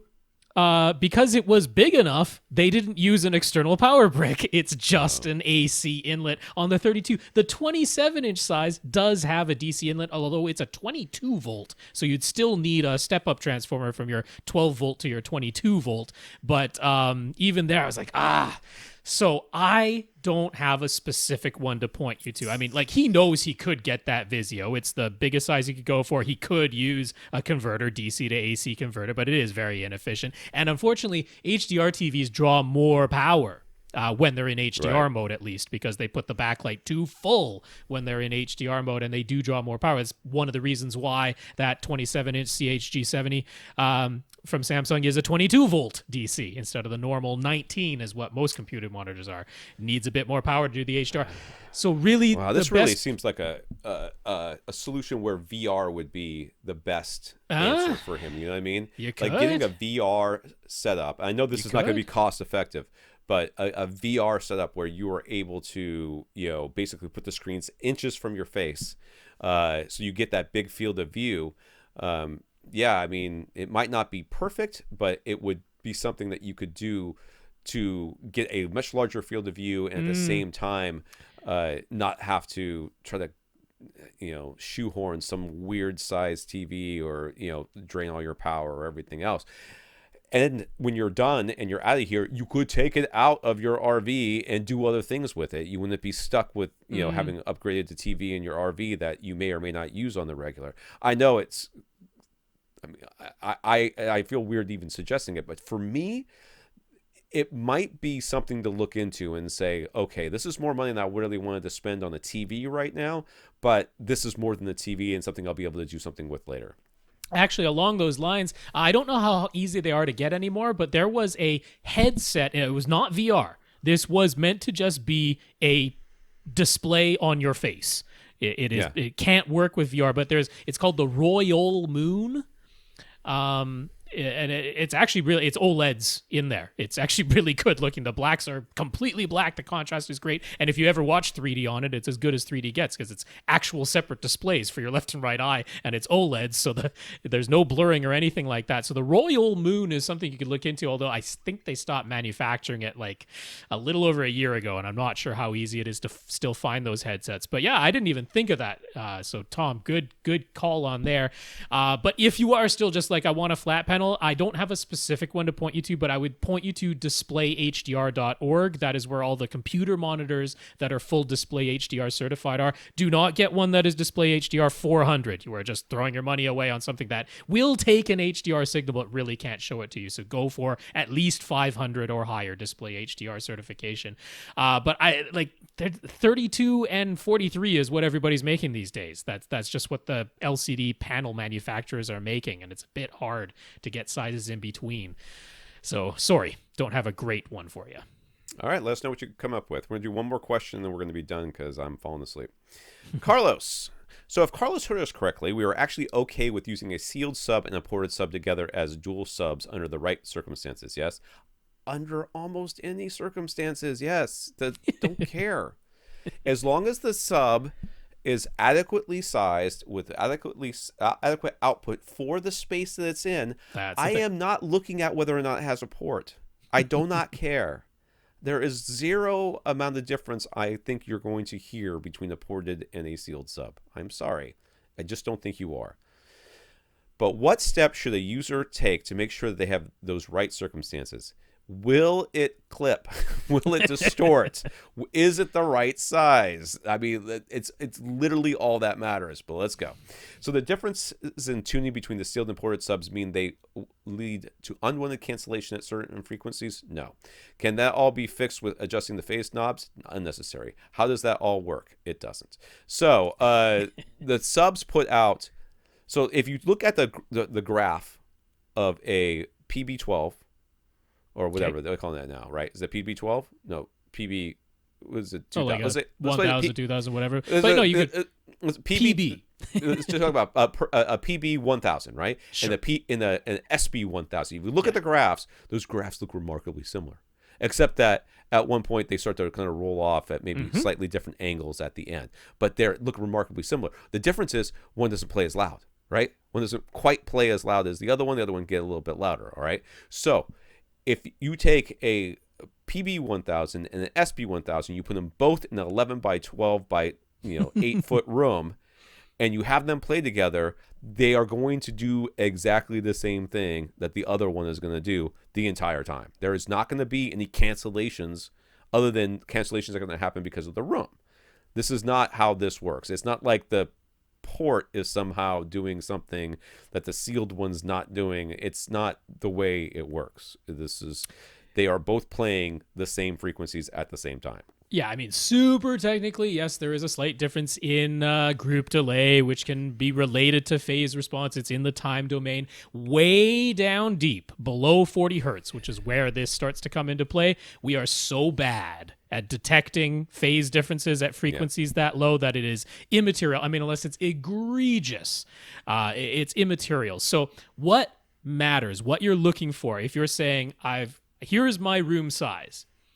If you get a sealed sub that can deliver flat frequency response at close to reference volume down to 20 hertz, and then you pair it with a ported box sub that can also deliver flat frequency response in your volume of air down to 20 hertz at close to reference volume, then those two things will, way down low, the ported box will probably have more headroom left than the sealed box. That's what's going to happen. That's right. But your volume knob will not be as high on your PB 1000 as it will be on your SB 1000. It might be a minuscule difference as far as looking at it, but there will be a difference, almost certainly. Now, what could happen is you're in a given volume of air. You already have ported subs, and they're just enough. They can get you that flat frequency response down to 20 hertz, close to reference volume in your volume of air. That's what your ported subs do. And then you get the sealed box of the same family, and now it cannot, because down at 20 hertz, the sealed box will have less output than the ported box most of the time, almost all of the time. That'll be the case. And so that is where you could start to run into the issue of you've turned it up to close to reference volume, down at 20 hertz, the sealed box in that volume of air simply cannot get there. And you're going to start to get a little bit of unevenness from seat to seat, way down deep at those frequencies where you've basically run into one of these subs is now a limiting factor. One of these subs can't do what the other sub can do. And that has nothing to do about whether or not sealed or not sealed. If you got if you had a smaller PV. If you had a JL Audio sealed massive $10,000 sub in your corner, and then you put a SB1000 on the other side of this massive room. They're both sealed. They're both sealed. Or you put a PB1000 on the other side of the room. That PB is not going to be able to keep up with that JL Audio. It's not gonna. And it's going to be the weak factor, even though it's ported. So it's not about the port or not port. It's about the ability of the sub and the size of the room. Yeah, it's about the you got to go with weakest link in the chain here. That's what you got to sort of think of it as. So as long as both subs can play flat down to 20 hertz, close to reference volume in your given volume of air, one of them will have more headroom left, but they can both do it, and that's all that matters. And at that point, they're essentially identical subs. You will not be. We're not going to worry about the little bit of group delay because we just can't hear that. If I blindfolded you and put you in that room and I said, okay, there's two subs in here. One of them's sealed, one of them's ported. I'm playing sweeps through both of them at the same time. Which is the ported one? Point to it. You couldn't point to a sub to begin with and know where it was, but you certainly couldn't pick out the sealed one over the ported or vice versa. Yeah. So lastly, he says some websites talk about the inherent advantages that sealed subs have and the inherent advantages that ported subs have. Does using one sealed and one ported give you the best of both worlds? No. Okay. You know what some websites talk about too? How crystals can heal you. That's why we're all rubbing crystals on our eyes right now. It's not quite to that level. It is a little bit like that. They're like, but the real inherent benefit of a ported sub is that they can play louder. Way down low. Just basically that's it. So we've said this over and over again. You can get loud, you can get low, and you can you can get small, cheap, and low, right? No. Right. Yeah, small, cheap, or low. Pick two. Out of those three. That's right. Right? So you can get a small, low playing subwoofer, but it will not be like a JL Audio, but it will not be cheap. Okay, so for the same money, in a similar line, your ported sub is going to be able to output more. Also, notice how much larger it is than your sealed sub, right? It's going to be able to output more, and then the sealed box has an inherent. The fact that it's sealed means that the driver wants to go back to neutral as fast as it possibly can. So there's going to be less quote unquote hangover, or there's going to be less of this inertia. Basically, you got a spring. You got an air spring automatically inside. That's right. So those are the inherent, but in actuality, in actual performance. In a room, it's not about those things. It's about whether or not the sub can move the amount of air it needs to move in the room that it's in. Yeah, a lot of that came from like when people were really getting into DIY, and when we were first starting to see these internet direct subwoofer companies that were building these, mega subs that nobody ever had in their houses before. Nobody had ever seen stuff like what the original SVS was doing, and when Power Sound Audio first came on the scene, and like, what HSU was doing earlier. Nobody had seen subs like that at home. Nobody was doing anything like that. I mean, even Velodyne, that was a dedicated subwoofer company, didn't have like dual 12-inch driver in something that's larger than your coffee table. Like they just weren't selling that inside of a store. It didn't exist. So when people started getting into that stuff and seeing what type of value they could get by building boxes that no store would ever stock and would ever ship to you, and it was no store could even pick it up. You couldn't even put it on the floor because it was 250 pounds. But people were like, hey, there are these inherent abilities that a huge box with a gigantic port in it can do, that like to get that type of output from a standard size box or a sealed box, the type of amplifier like literally didn't exist back then. You didn't have 2,000 watt amplifiers going back then, at least not at affordable prices that could fit inside of a subwoofer enclosure. So things have changed now. We have these remarkably powerful amplifiers that are like physically quite small, these crazy efficient Class D amplifiers that we have now. We can exert ridiculous amounts of electrical flux control over the drivers, so that this idea of, oh, well, the sealed one's going to sound tighter. It's like, if you had like crappy parts, then yeah. And when we were starting with this stuff, that was kind of the case. We were dealing with like 200 watts maximum, and so much depended on how you built that enclosure and exactly what volume of air and stuff we had. But now we've got these, like, you can go get a 2,000 watt Class D amplifier for, a couple $100 or whatever and throw it in your DIY design. We can exert crazy control over drivers now, and that works for ported drivers too.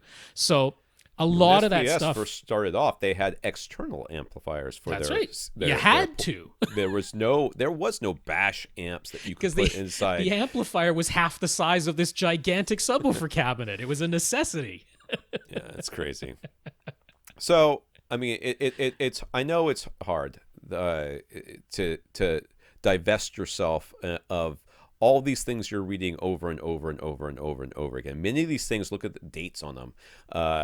A lot of them have been repeated for so long that they're practically folklore at this point. Yeah. And it's, I mean, there are with old wives' tales and folklore, there's always an inherent kernel of truth at the bottom of it. And there is some truth. There are inherent differences and advantages that ported subs have over sealed subs and vice versa. Yep. They exist. But when you get them into an actual room, more than anything, it's about what they can do in the room. It's like, does a thinner gas pedal have an inherent advantage over a wider gas pedal, and vice versa? Who cares when it's all about the engine, that's pushing the car, and the car that it's attached to. Yes, okay, technically, if you're a race car driver, having thin pedals and small shoes and all this other stuff makes a difference. I don't know anything about racing, but you're really looking at the smallest little thing that makes no difference in the actual performance of the thing. But we will also tell you, for the multiple listeners we've had right in who tell us they have 10,000 cubic feet that they're contending with because it's completely open floor plans, we're going to be like, get yourself some ported subs. Yeah. Because trying to contend with that with any sealed sub, even some, maybe you could go all the way up to JL Audio Gotham, you could maybe look at that, but look at the price. Ported? I thought the Gotham was ported. I might be wrong. I don't know. I don't think they make anything ported over at JL Audio. So, but look at the price you got to pay for that thing, right? You're getting into multiple tens of thousands of dollars now, versus you can get a crazy refrigerator-sized ported thing from Power Sound Audio that'll actually deal with 10,000 cubic feet at a price that's remarkably affordable. So, it all depends on that room size. They're working together. You can't separate the sub from the room. Yeah, it doesn't look like it's ported. I see it on eBay for $8,200. So, new. It's like Gotham? Original. I thought they were over 10,000 at least. This is on eBay. Yes. So there you go. Here it is at the Gotham thing. All right. So who do we got left, Rob? We have Ian E, Kevin A. Let's see. I put many pictures at a large size, so I have to scroll. Francisco Q, Kevin H, and Martin A. That was everybody on our list. And I did get a couple of questions, of course, that came in on Monday, so you'll be on the list as well. Don't worry. There's definitely no ports in this thing unless it's on the bottom. I don't think so. JL Audio is all sealed all the time. Was that 212s in a massive thing? Oh, the dual 13.5-inch powered subwoofer, black gloss finish, $16,500. There you go. That sounds more like what I thought it was. Yeah, that sounds reasonable. That can get you at least 2 JTRs that will output more at 20 hertz than even the Gotham. I want to thank our listeners of the week. We want to thank Joseph for going to avrant.com and clicking on the Buy Us a Cup of Coffee link and giving us a PayPal donation, as well as our 112 patrons over at patreon.com, including Kevin. Thank you, Joseph. Thank you, Kevin, and our patrons. Indeed, Joseph, thank you so much for that PayPal donation. Patreon.com/AVRant podcast for anybody who'd like to sign up for a voluntary monthly donation. Thank you to our 112 patrons over there. And Kevin, thank you for being one of them. Also want to thank a different Kevin for dropping our names over at Accessories for Less, and for Patrick, Justin, and Hank for thanking us for keeping the podcast going. You don't have to thank us. We're going to do it whether you guys listen or not. But we hope that you listen. Still appreciate it. It's very nice. Patrick, Justin, Hank, thank you for sending those messages of gratitude along, and our gratitude to everyone again for continuing to listen to us, because, hey, it's nice for us to keep listening to us. this You're going. Inside. So That's right. And Kevin, thank you very much for talking us up to Mark over at Accessories for Less. I hope you enjoy your X7200WA. It's very nice. I almost got one of those, but I ended up with a Marantz SR7010 instead. That's how things broke. I have Marantz envy.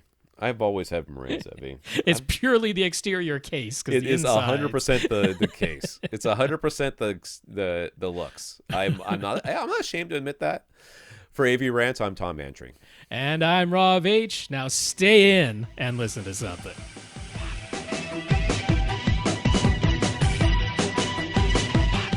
Want your question answered? Send it to question@avrant.com.